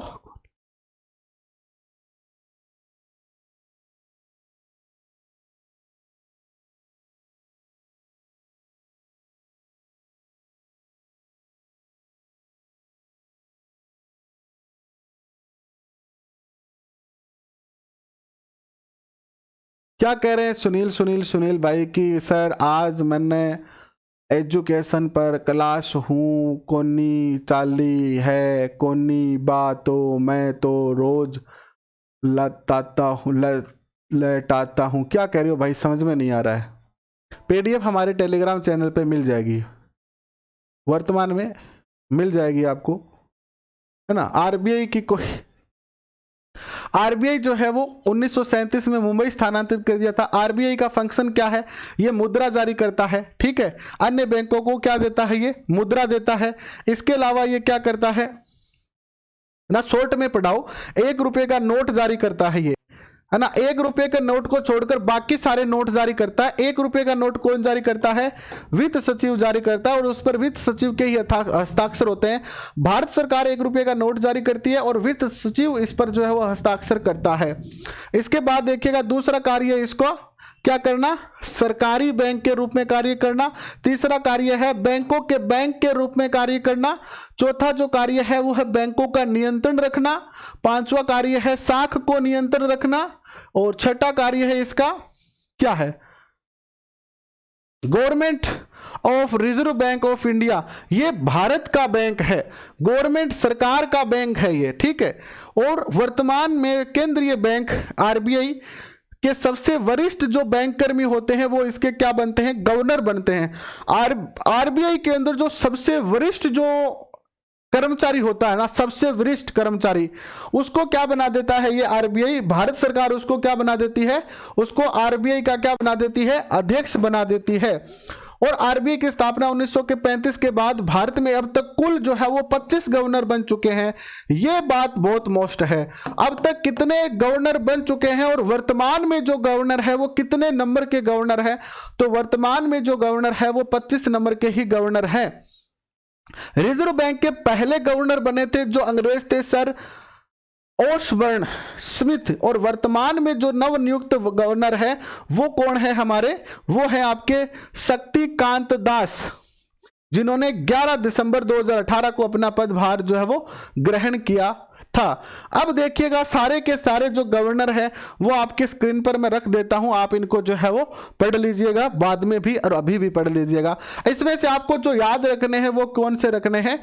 आपको एक तो वर्तमान याद रखना है कि वर्तमान में कौन है। वर्तमान में है शशिकांत दास।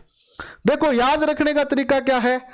सबसे शक्तिशाली कौन होता है? सबसे शक्तिशाली कौन होता है? जिसके पास पैसा होता है। और अगर जिसके पास पैसा होता है वो इतना शक्तिशाली होगा तो जो पैसों पर साइन करता है वो तो बहुत ज्यादा शक्तिशाली होगा। तो जो पैसों पे साइन करता है वो शक्तिशाली है। तो शक्तिकांत दास, शक्तिकांत दास, शक्तिकांत दास कब बने? 12/12/18 को बने। याद रखना और ही आसान है। 12/12/18, 12/12/18, 12/12/18। शक्ति आई 12/12 में, शक्ति आई 12/12/18 में। हो गया सरल, याद रखना। और देखो दूसरे यानी इनसे पहले कौन थे ये याद रखना है आपको। क्वेश्चन पूछा जाएगा शक्तिकांत दास जो है वो किसके, नींद आ रही है सर जी, सो जाओ भाई। सुनील किसने रोका है? सुनील किसने रोका है? सो फटाफट, सोड में मुंह दो, फोन बंद करके नाका मिलो, थोड़ा दूर में लियो, ठीक है। शक्तिकांत दास किसके स्थान पर जो है वो भारत के गवर्नर बने हैं? तो ये बने हैं उर्जित पटेल के। और उर्जित पटेल के पहले कौन थे? रघुनाथ राजन थे। बस इतना याद रखना है। इसके बाद आपको क्या याद रखना है? इसके बाद आपको एक और याद रखना है, श्री चिंतामन द्वारकानाथ देशमुख। चिंतामन द्वारकानाथ देशमुख याद रखना है। क्यों रखना है? क्योंकि ये जो सर बैंड टेलर थे ना, ये सर बैंड टेलर जो है वो बीच में ही हट गए थे, तो इनके स्थान पर ये एकमात्र कार्यवाहक बने थे। क्या बने थे? कार्यवाहक, एकमात्र कार्यवाहक आरबीआई के गवर्नर चिंतामन द्वारकानाथ देशमुख। बस और याद नहीं रखना है। पहला तो ओसबर्न ए स्मिथ थे ही, इतना याद रखना है। वर्तमान में जो आरबीआई के जो एक तो हमारा अध्यक्ष होता है, गवर्नर होता है, एक तो गवर्नर होता है और बाकी कौन होते हैं? 4 जो होते हैं वो डिप्टी गवर्नर होते हैं। तो अगर एग्जामिनर ज्यादा बावड़ो बन जानी कि भैया मैं तो और ज्यादा गहरो पूछूंगा, ठीक है, और ज्यादा गहरो पूछोगे तो वो क्या पूछ सके है कि डिप्टी कमिश्नर, डिप्टी जो गवर्नर है वो कौन है? तो आपा भी खार खा रखियो कह दे, एग्जामिनर ने थे कह दियो कि एग्जामिनर जी मैं भी खार खा के आया हाँ, ठीक है। तो थे जाए कि पूछ लो, मैं तो तैयार बैठे हैं बताने। तो बता दोगे कि एम राजेश्वर राव पहले हैं, एम डी पत्रा है, एम के जैन है और बीपी कनुगो है। मन तो ज्यादा अंग्रेजी आओगे नहीं थे, पढ़ ले होते शाना हो, ठीक है भाई। और देखो कुछ इंपॉर्टेंट फैक्ट है वो भी समझ लो जहां से क्वेश्चन बन सकते हैं। आरबीआई जनता का सीधे पैसा स्वीकार नहीं करती है, यानी कोई भी मेरे को मुंह उठा गए कौन जास के आरबीआई में कि मेरे खातो खोल दो साहब 500 रुपया को, है ना। मैं पहली बार जब खातो खुलाने गयो नहीं तो मैंने बैंक में कहो भाई जी बैंक में गयो, खातो खोल दे सोगे, बोले हाँ खोल दे, कितना पैसा है? मो पैसा तो को नहीं, मन तो वो छात्र आरो खोल दियो। तो बैंक आरो यहाँ ज्यादा ध्यान कर दिया कि ना रे किससे खातो खुलाई नहीं हाल है ना। तो आरबीआई में आपका सीधो खातो कौन खुला का सीधी बात है। इसका मुख्यालय वर्तमान में मुंबई में है। प्राथमिक ऋण जो है वो आरबीआई निर्धारित नहीं करता है। प्राथमिक ऋण की दर बैंक अपनी अपनी निर्धारित करता है कि ऋण पर कितनी दर से वो ब्याज लेगा। आरबीआई निम्नलिखित दरों का निर्धारण करता है। याद रखिएगा प्राथमिक जो दर है ना वो बैंक निर्धारित करते हैं, अपनी अपनी खुद निर्धारित करते हैं। इसीलिए तो आप जब एचडीएफसी से कोई पैसा लेते हो तो उस पर अलग ब्याज लगता है। जैसे मान लो कोई व्यक्ति एचडीएफसी बैंक में जाता है तो उसका इंटरेस्ट रेट अलग है, आरबीआई का एसबीआई का अलग है, पीएनबी का अलग है, बीओबी का अलग है ना। क्योंकि ये जो प्राथमिक ऋण होती है, वो ऋण की जो रेट होती है वो खुद डिसाइड करते हैं। कौन? बैंक करते हैं। भाई अभी तक 653 है यार, ये बात अच्छी नहीं है। थोड़ा सा और करो, थोड़ा सा और शेयर करो, थोड़ी सी हिम्मत, थोड़ी हार जाओगे, इतना जल्दी हिम्मत थोड़ी हार जाओगे आप। और क्या करती है? आरबी हिल्टन यंग कमीशन की सिफारिश पर इसको बनाया गया था। बस ये सारी चीजें आ गई है। और देखो फिर, चलो भाई 3 चैप्टर कंप्लीट हो गए।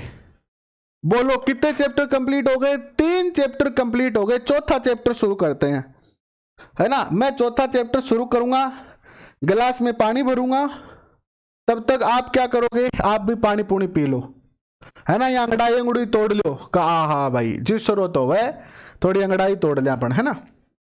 तोड़ सोगे? अंगड़ाइयां तोड़ा गागे।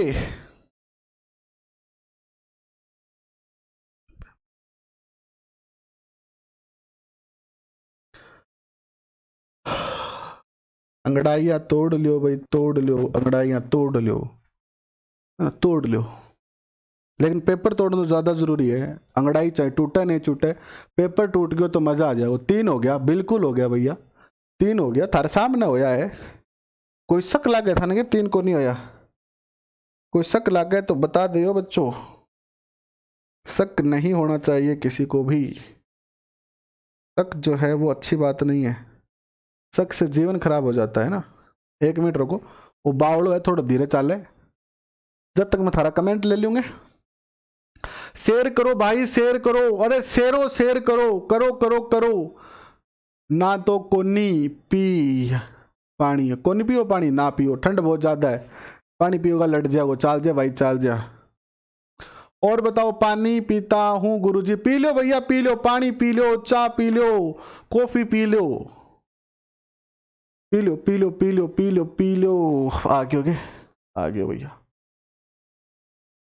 इसके बाद उपभोक्ता संरक्षण करेंगे, पहले सहकारिता करेंगे।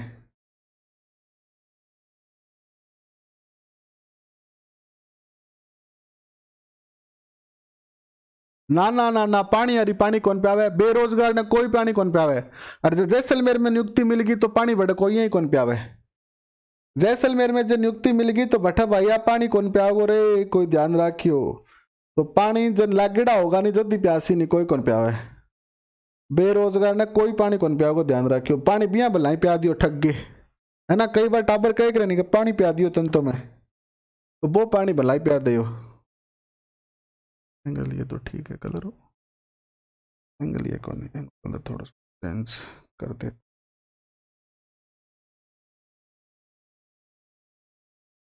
चलो फिर शुरुआत करते हैं। 2 टॉपिक और है। एक बार परिवार के सदस्य नहीं बने हो तो बन जाओ। और टॉपिक कौन सा शुरू होगा अभी? मैं पानी पी के आता हूँ भाई 2 मिनट में। अब मेरे खड़े खड़े पैर दुखा लगा, लेकिन मैं हिम्मत को नहीं हारूं, क्योंकि मैंने आज थारो भी देखनी है कि थार में कितनी हिम्मत है। 1000 तक पहुंचाने की हिम्मत है कि कोनी है? 1000 तक पहुंचाने की हिम्मत है कि कोनी है? आ देखनी है। 1 मिनट में पानी पी के आऊं, ठीक है।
आप कक्षा 6 लेंगे और कक्षा 12 तक की किताब इं पढ़ांगा जिया आज तक का यूट्यूब के इतिहास में कोई कौन पढ़ाई था ना।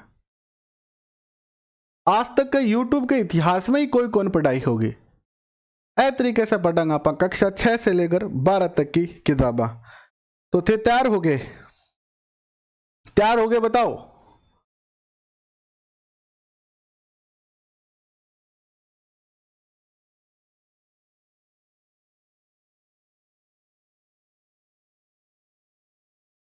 सारे चैप्टर करवाएंगे भाई, सारे चैप्टर करवाएंगे, सारे चैप्टर करवाएंगे। कमल इतना कॉपी पेस्ट मत करो मेरे भाई।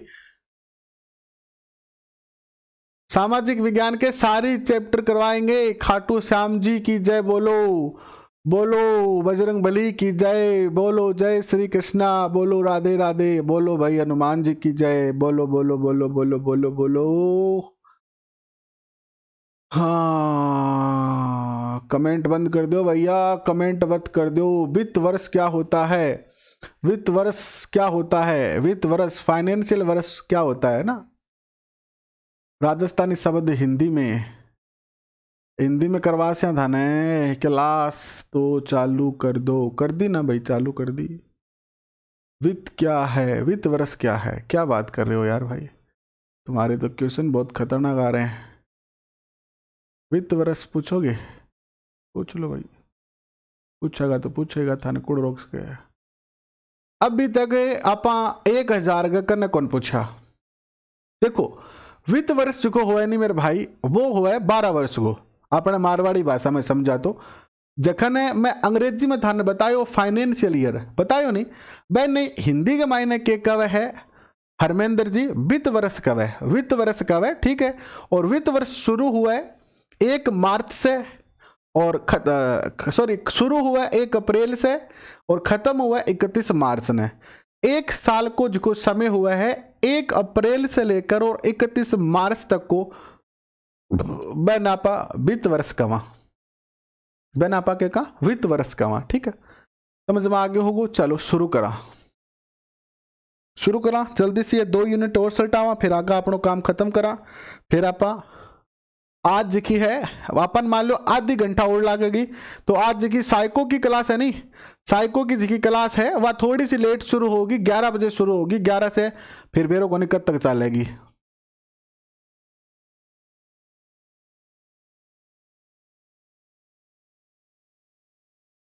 पीडीएफ टेलीग्राम पे ज्वाइन हो जाओ, टेलीग्राम पे मिल जाएगी। चलो शुरू करते हैं। परिवार के सदस्य नहीं बने हो तो बन जाओ और वीडियो को थोड़ा सा और शेयर करो भाई। जब तक 1000 नहीं पहुंचा तो मन में शांति नहीं आएगी, और मेरे मन में शांति कब आओगी? जब आप 1000 पहुंच जाऊंगा। तो पहुंचाओ 1000 के लिए, 1000 तो पहुंचा ही दोगे ना। ये वही पीडीएफ है जो हमने की थी, है ना, वो पीडीएफ, क्योंकि हमने यही लिख के किया था। तो देख लो सहकारिता क्या होता है, थोड़ा सा क्विक रिवीजन कर देता हूं इसको। सहकारिता क्या होती है पढ़ा रहे हैं ना, कल से शुरू कर रहे हैं, कल से शुरू कर रहे हैं 6 से लेकर 12 तक की, 6 से 12 तक की बुक को कल शुरू कर रहे हैं। कल 8:30 से लेकर कक्षा 6 से 12 तक की कल 6 नंबर क्लास शुरू करेंगे, कक्षा 6 शुरू करेंगे। कब? साइको की क्लास रोज रात को, साइको की क्लास जो है वो रोज रात को 10:30 से 12 बजे तक होती है, लेकिन आज थोड़ी सी लेट होगी, आज 11 भी बज सकते हैं। तो देखिएगा सहकारिता किसे कहते हैं, पहले ये समझ लेते हैं सहकारिता कहते किसे हैं। तो सहकारिता जो है वो लोगों के लिए, लोगों के द्वारा बनाया गया संगठन होता है, जिसमें सभी एक के लिए और एक सभी के लिए कार्य करता है। यानी ये गरीब लोगों का एक संगठन होता है, जगह थोड़ा थोड़ा पैसा जोड़ के आपको क्या करे, काम चलावे, ठीक है, थोड़ा थोड़ा पैसा जोड़ के आपको क्या चलावे, काम चलावे, ठीक है। अब थोड़ा सा इसको इतिहास जानने की कोशिश करें आपा, तो सहकारिता जो है इसकी शुरुआत अगर हम विश्व में देखते हैं मेरे प्यारे बच्चों, विश्व में जो सहकारिता की शुरुआत हुई थी ना, विश्व में जो सहकारिता की शुरुआत हुई थी वो कहां से हुई थी, पहले तो इसकी चर्चा कर लेते हैं। विश्व में सहकारिता की जो शुरुआत हुई थी वो यूरोप के अंदर इंग्लैंड एक स्थान है, और इंग्लैंड का एक जो है वो उपनिवेश है जिसका नाम है वेल्स। वेल्स शहर के अंदर जो है वो एक अधिकारी नियुक्त होते हैं, रॉबर्ट ओवन। कौन होते हैं? रॉबर्ट ओवन, जिनका कार्यकाल था 71 से लेकर 58 तक। और इन्होंने सबसे पहले कॉन्सेप्ट दिया था किसका? सहकारिता का, और इसीलिए इन्हीं को सहकारिता का क्या माना जाता है? जनक माना जाता है। क्या माना जाता है? सहकारिता का जनक किसे कहा जाता है? सहकारिता का जनक किसे कहा जाता है? तो सहकारिता का जनक रॉबर्ट ओवन को कहा जाता है। और लेकिन ये जो है वो ज्यादा इस पर काम नहीं कर पाए। इनके बाद, रॉबर्ट ओवन के बाद यहां पर एक नए अधिकारी आते हैं, रॉकडेल पायोनियर। रॉकडेल पायोनियर ने जो है वो फिर इस पर कार्य किया और इन्होंने सहकारिता के कुछ रूल दिए जिनको इन्होंने रोकडेल सिद्धांत का 1844 में। तो ये एक क्वेश्चन पूछा जा सकता है कि सबसे पहले किसने सहकारिता का सिद्धांत दिया था? सहकारिता का सिद्धांत किसने दिया था? तो उत्तर आएगा रोकडेल सिद्धांत, रोकडेल पोयनियर ने दिया था। और इन्होंने जो है वो ये सारे जो अध्ययन किए थे वो इंग्लैंड के रोकडेल शहर के अंदर किए थे। लेकिन मजे की बात है कि ये सारी जो बातें हो रही थी ये प्रैक्टिकल नहीं हो रही थी, केवल क्या हो रही थी? थ्योरिकल हो रही थी। जैसे हम करते हैं ना कि अब मैं आ पढ़ दूंगा और अब मैं आ पढ़ दूंगा, आप करा तो हाँ, सोचा तो घनी हाँ, कल्पना तो घनी करा, लेकिन मैंने वास्तव में धरातल पर कौन कर पावा। और अगर अपन वास्तव में धरातल पर उस चीज को इंप्लीमेंट नहीं कर पाएंगे ना तो फिर सफलता नहीं मिलेगी। तो जो योजना बनाते हो उसको इंप्लीमेंट करो। लेकिन इन्होंने क्या किया? एक प्रैक्टिकल बातें दे दी, लेकिन इन्होंने एक थ्योरी दे दी, लेकिन प्रैक्टिकल कार्य नहीं किया। प्रैक्टिकल फिर किसने किया? सबसे पहले अगर क्वेश्चन आता है कि सहकारिता की शुरुआत विश्व के किस देश से हुई थी, सहकारिता की शुरुआत विश्व में कहां से हुई थी, सहकारिता का उदय कहां से हुआ था, तो आप कहोगे कि इंग्लैंड में हुआ था। कहां हुआ था? इंग्लैंड में हुआ था। लेकिन आपसे क्वेश्चन पूछा जाता है, अगर आपसे क्वेश्चन पूछा जाता है मेरे बच्चों कि सहकारिता का प्रैक्टिकल कहां हुआ था, सहकारिता का प्रैक्टिकल कार्य कहां से शुरू हुआ था, तो जर्मनी से जो है इसका प्रैक्टिकल शुरू हुआ था। और जर्मनी के अंदर जो व्यवहारिक रूप से इसको शुरू किया, इसको काम करने वाले सुल्ज और डेलिस थे। कौन थे? सुल्ज और डेलिस थे, जिन्होंने शहरी क्षेत्र में कार्य किया। और रेफसन जो थे, रेफसन उन्होंने ग्रामीण क्षेत्र में जो है वो कार्य किया। इसके बाद जो है वो भारत में सहकारिता की चर्चा करते हैं। तो भारत में जो सहकारिता की शुरुआत हुई थी वो कहां से हुई थी? भारत में जो सहकारिता की शुरुआत हुई थी ना वो कहां से हुई थी? तो मद्रास से हुई थी। मद्रास में सबसे पहले फ्रेडरिक निकोसन समिति बनाई गई थी 1892 के अंदर। और यह समिति का जो फ्रेडरिक निकोसन है, जो अंग्रेज अधिकारी था, वो जर्मनी जाता है और जर्मनी में जाके अध्ययन करता है पूरे सिस्टम का। और इसके बाद इसने आकर 1895 में रिपोर्ट दी। इस रिपोर्ट का अध्ययन करने के लिए एक और समिति बनाई गई, एंटनी मैकडोनाल्ड आयोग। क्या बनाया गया? एंटनी मैकडोनाल्ड आयोग। और इस आयोग की रिपोर्ट जो है वो 1901, ये आयोग बना 1901 में। और इस रिपोर्ट के आधार पर कर्जन के कार्यकाल में, लॉर्ड कर्जन के कार्यकाल में भारत में 1904 यानी 25 मार्च 1904 में पहली सहकारी साख अधिनियम बना। तो क्वेश्चन बनेगा, भारत में सर्वप्रथम सहकारी साख अधिनियम कब बना?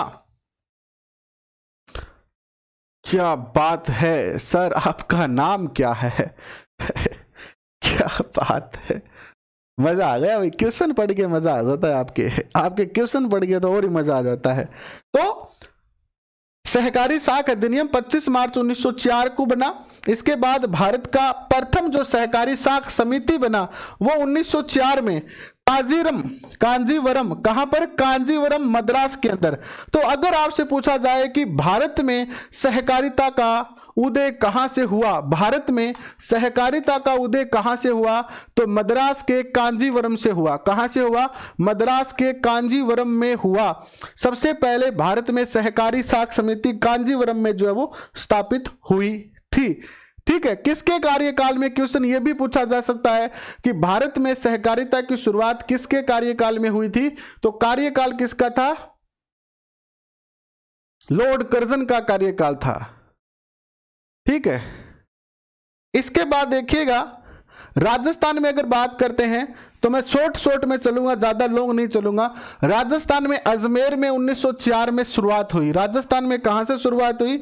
अजमेर में 1904 में शुरुआत हुई। और प्रथम सहकारी साख समिति 1905 में अजमेर के ही भिनाई में स्थापित हुई। और अगर क्वेश्चन पूछा जाता है कि राजस्थान में कहां से शुरुआत हुई थी, राजस्थान के किस जिले से जो है वो शुरुआत हुई थी सहकारी साख समिति की, तो आप करोगे अजमेर। और अगर पूछा जाता है कि प्रथम कौन सी रियासत थी जिसने राजस्थान में सहकारी साख समिति की स्थापना की थी, तो भरतपुर ने 1915 में की, कोटा ने 1916 में की, बीकानेर ने 1926 में की, अलवर ने 1934 में की और जयपुर ने 1944 में की। इसके बाद अगर हम चर्चा करते हैं प्यारे बच्चों, शेर शेरनियों, तो राजस्थान सहकारी अधिनियम जो आया, राजस्थान सहकारी साख अधिनियम जो आया था वो 1953 में आया था। यह क्वेश्चन भी पूछा गया है और पूछा जाएगा। नया अधिनियम आया 2 अक्टूबर 1965 में। वर्तमान में जो, देखो मैं आपको दिखाता हूं, कभी कभी आप पूछते हो ना कि गुरुजी पढ़ाओ कठू हो, कठू पढ़ा दो गए, मान तो कोबेरो पढ़े नहीं। मजे की चीजें दिखाऊं आपको कुछ मैं,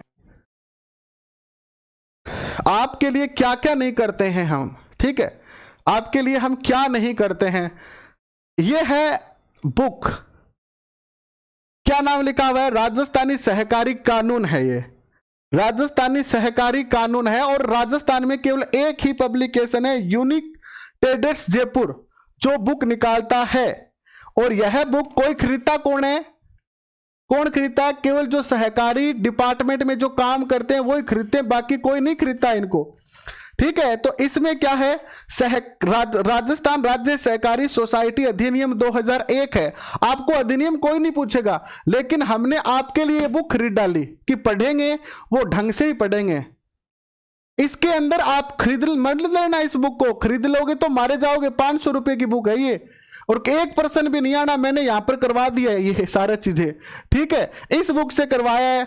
इसके बाद देखो हम जो, ये देखो राजस्थान सर्विस रूल की कि जब लग जाओगे तो छुट्टी कैसे लोगे, कौन से रूल में कितनी छुट्टी मिलेगी, जब पिता बनोगे तब कितनी छुट्टी मिलेगी, जब माता बनोगे तब कितनी छुट्टी मिलेगी, ये सेवा नियम है आपके। तो हम जो आपको डाटा करवाते हैं ना, तो वो बहुत गहरी गहरी जगह से लेके आते हैं, ठीक है। ये तो मैं रखता हूं, फिर आगे चलता हूं।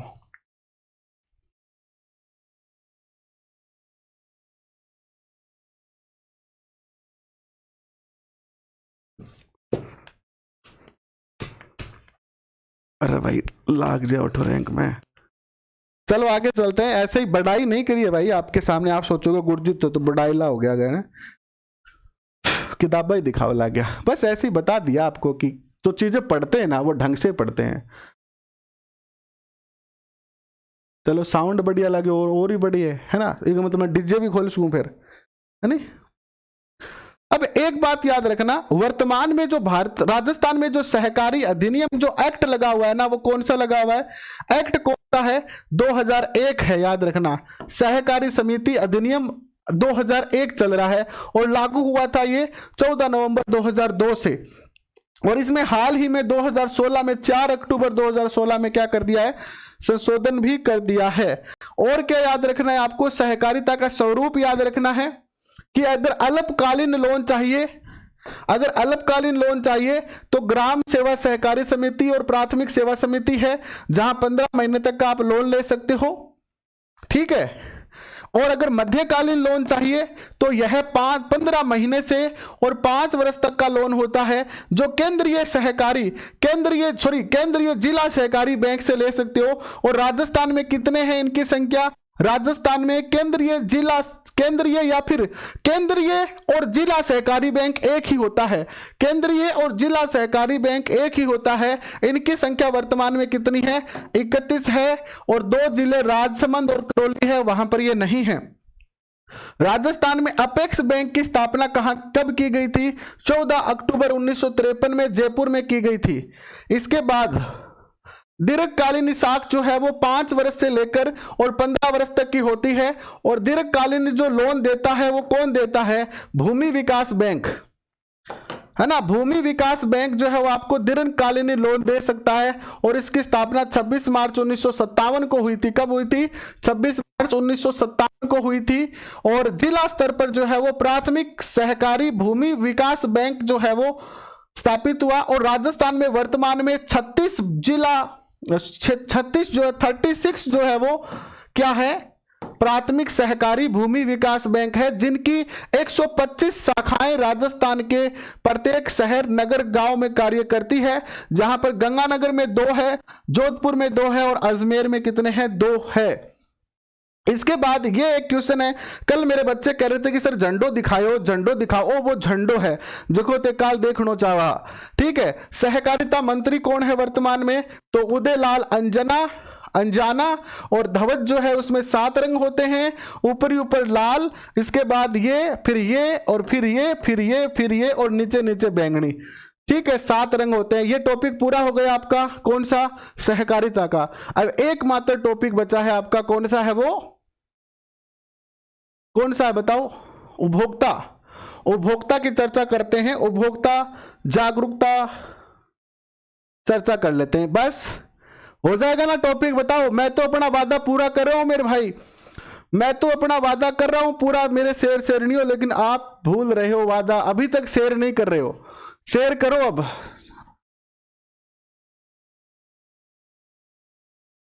मैं तो बहुत सालों से ले रहा हूं, मैं तो बहुत सालों से क्लास ले रहा हूं मेरे भाई, आप अब आए होंगे।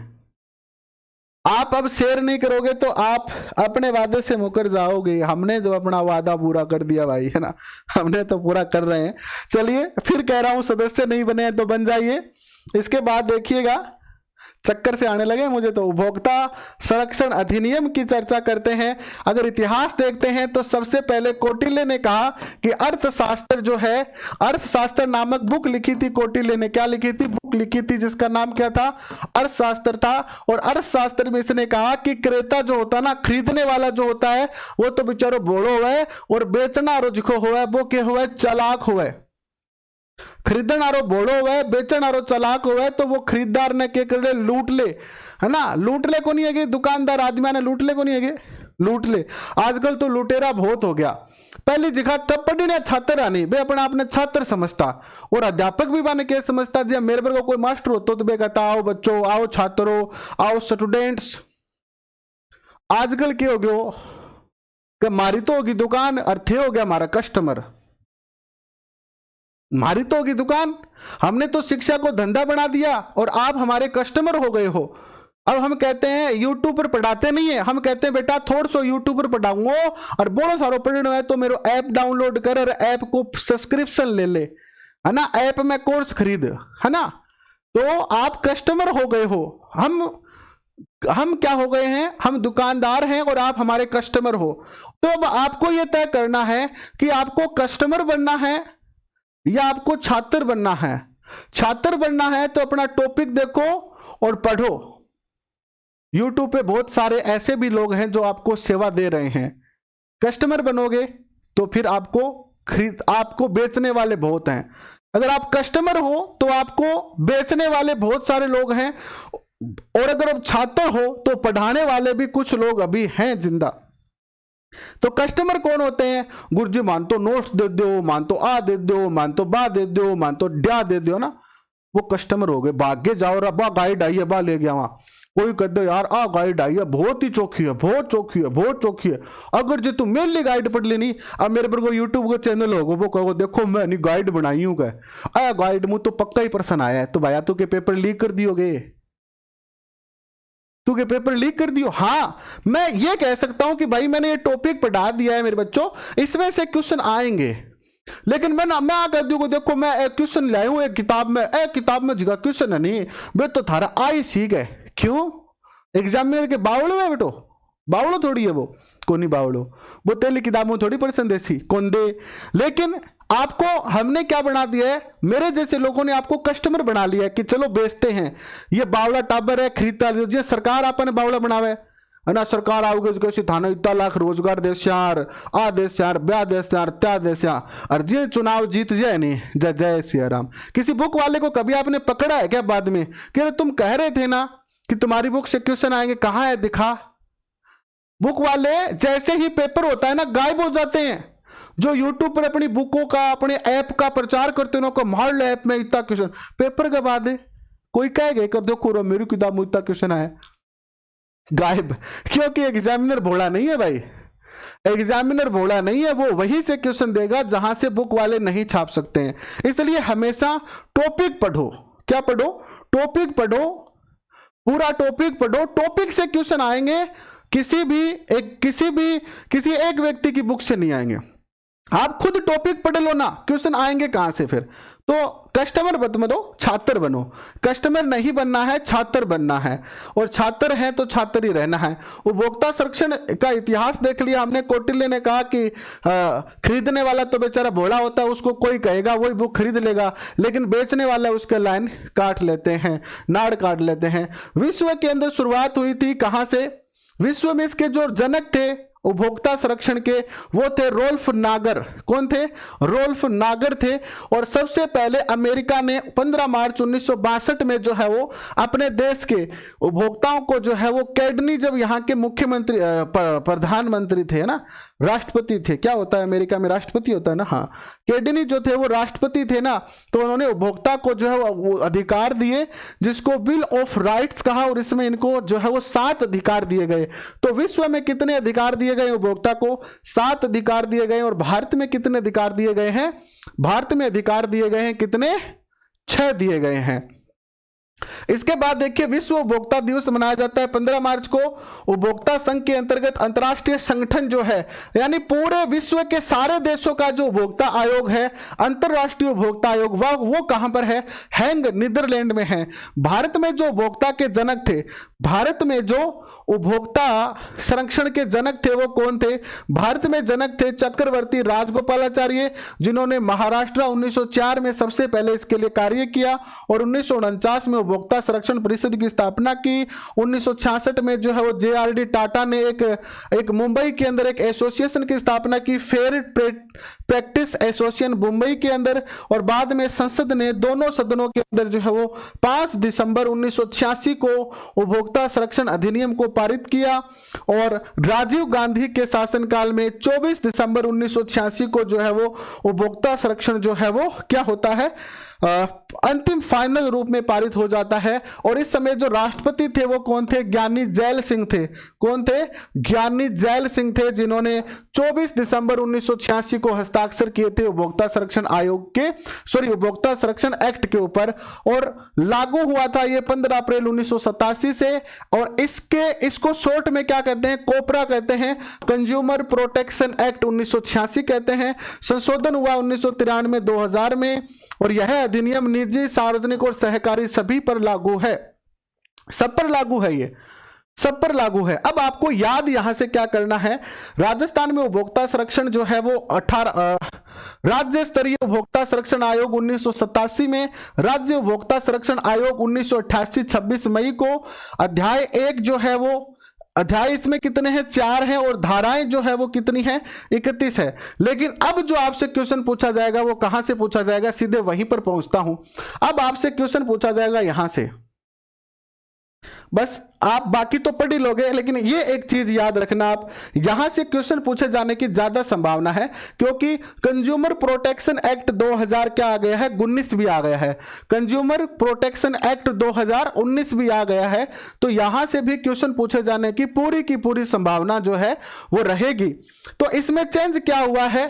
पहले जो था ना, ये रेगुलेशन जो था ना, नहीं था, नो स्पेयर पार्ट रेगुलेशन। अब जो है वो सेंट्रल कंज्यूमर प्रोटेक्शन अथॉरिटी यानी CCPA के फॉर्म में आया है। पहले जो कंज्यूमर कोर्ट थे ना, वो क्या थे?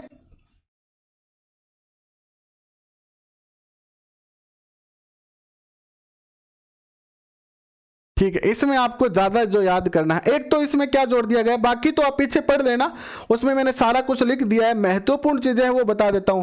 पहले हम डिस्ट्रिक्ट में यानी जिला जो उपभोक्ता मंच है वहां पर कितने रुपए लेके जाते थे? 20 लाख रुपए तक जा सकते थे। कितने तक जा सकते थे? 20 लाख तक जा सकते थे। जबकि स्टेट में हम जाते थे कितने रुपए तक? 20 लाख से लेकर 20 लाख रुपए से लेकर और 1 करोड़ रुपए तक हम कहां जाते थे? राज्य उपभोक्ता आयोग के पास जाते थे। 1 करोड़ रुपए है ये, ठीक है। और नेशनल में हम जाते थे 1 करोड़ प्लस पर, हम 1 करोड़ प्लस पे जाते थे। कहां पर? नेशनल यानी राष्ट्रीय उपभोक्ता मंच में। इसमें थोड़ा सा परिवर्तन हो गया है। अब इसमें क्या हो गया? इसमें क्या हो गया? डिस्ट्रिक्ट लेवल पर अब 1 करोड़ हो गया है। यानी पहले जो क्या हो गया,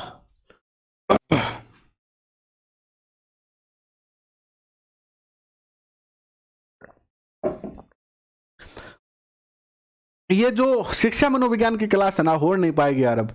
2 घंटे हो गए, पैर बहुत जोर से दर्द करने लगे। शिक्षा मनोविज्ञान की क्लास सुबह करूंगा 9 बजे से लेकर और 11 बजे तक, 2 घंटे की लंबी करवा दूंगा। ठीक है, शिक्षा मनोविज्ञान की क्लास जो है वो सुबह 9 बजे से लेकर और 11 बजे तक 2 घंटे लंबी कर लेंगे। ठीक है, अब नहीं हो पाएगा। एस चौधरी चूरू, कैसे हो भाई, है ना, क्योंकि अब 10:30 तो हो चुके हैं अराउंड। तो 1 करोड़ तो क्या कर दिया गया, 1 करोड़ तो कर दिया डिस्ट्रिक्ट लेवल पर। स्टेट लेवल पर 1 करोड़ से लेकर कितना कर दिया गया, 1 करोड़ से लेकर जो है वो कितना कर दिया गया, 10 करोड़ तक कर दिया गया। और नेशनल लेवल पर जो है वो 10 करोड़ से ज्यादा कर दिया गया। तो ये जो थोड़ा सा है आप याद रख सकते हैं। पहले जो ई कॉमर्स था ना, आपने अगर कोई ऑनलाइन खरीदा है अमेजन से, फ्लिपकार्ट से, तो इसके लिए कोई रूल नहीं था, इसमें कोई रूल नहीं था। पहले अगर आपने कोई ई कॉमर्स से खरीदा यानी ऑनलाइन खरीदा है ना, तो उसमें कोई पहले 1986 में रूल नहीं बना हुआ था। लेकिन अब ई कॉमर्स में भी जो है वो रूल बन गया है। पहले जो है वो मेडिसिन जो दवाई थी ना, उन पे भी कोई रूल नहीं था, मेडिसन, अब जो है वो इस पे भी रूल बन गया है। तो ये आपका जो टॉपिक है वो हो गया है कंप्लीट आज। कल हम कक्षा 6 से शुरू करेंगे।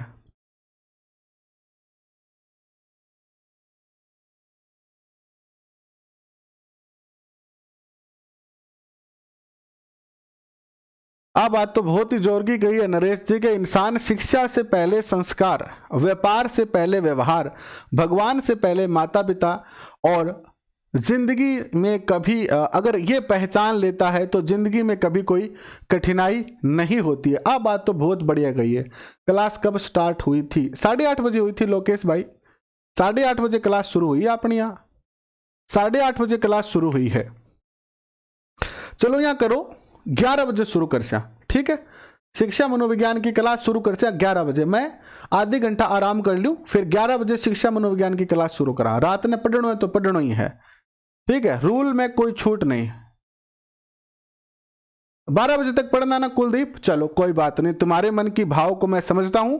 और 11 बजे, और दिन 10:30 बजे होती नहीं, आज 11 बजे, ठीक है, 11 से लेकर 12 बजे तक आप पढ़ के शिक्षा मनोविज्ञान, 11 से लेकर और 12 बजे तक पढ़ आप शिक्षा मनोविज्ञान। कल 6 कितने बजे थे, ये क्या कर रहे हो? कल जो 8:30 बजे क्लास होगी ना, कल से हम कक्षा 6 की क्लास शुरू कर रहे हैं। कक्षा 6 राजस्थान बोर्ड की बुक शुरू करेंगे, और कल हम शुरू करेंगे वो कितना बजे, 8:30 बजे। तो ये 8:30 बजे एसएसटी की क्लास ऐसे ही निरंतर चलती रहेगी। अभी के लिए बस इतना ही। गुड नाइट नहीं बोल रहा हूं, गुड नाइट नहीं बोल रहा हूं, गुड नाइट नहीं बोल रहा हूं,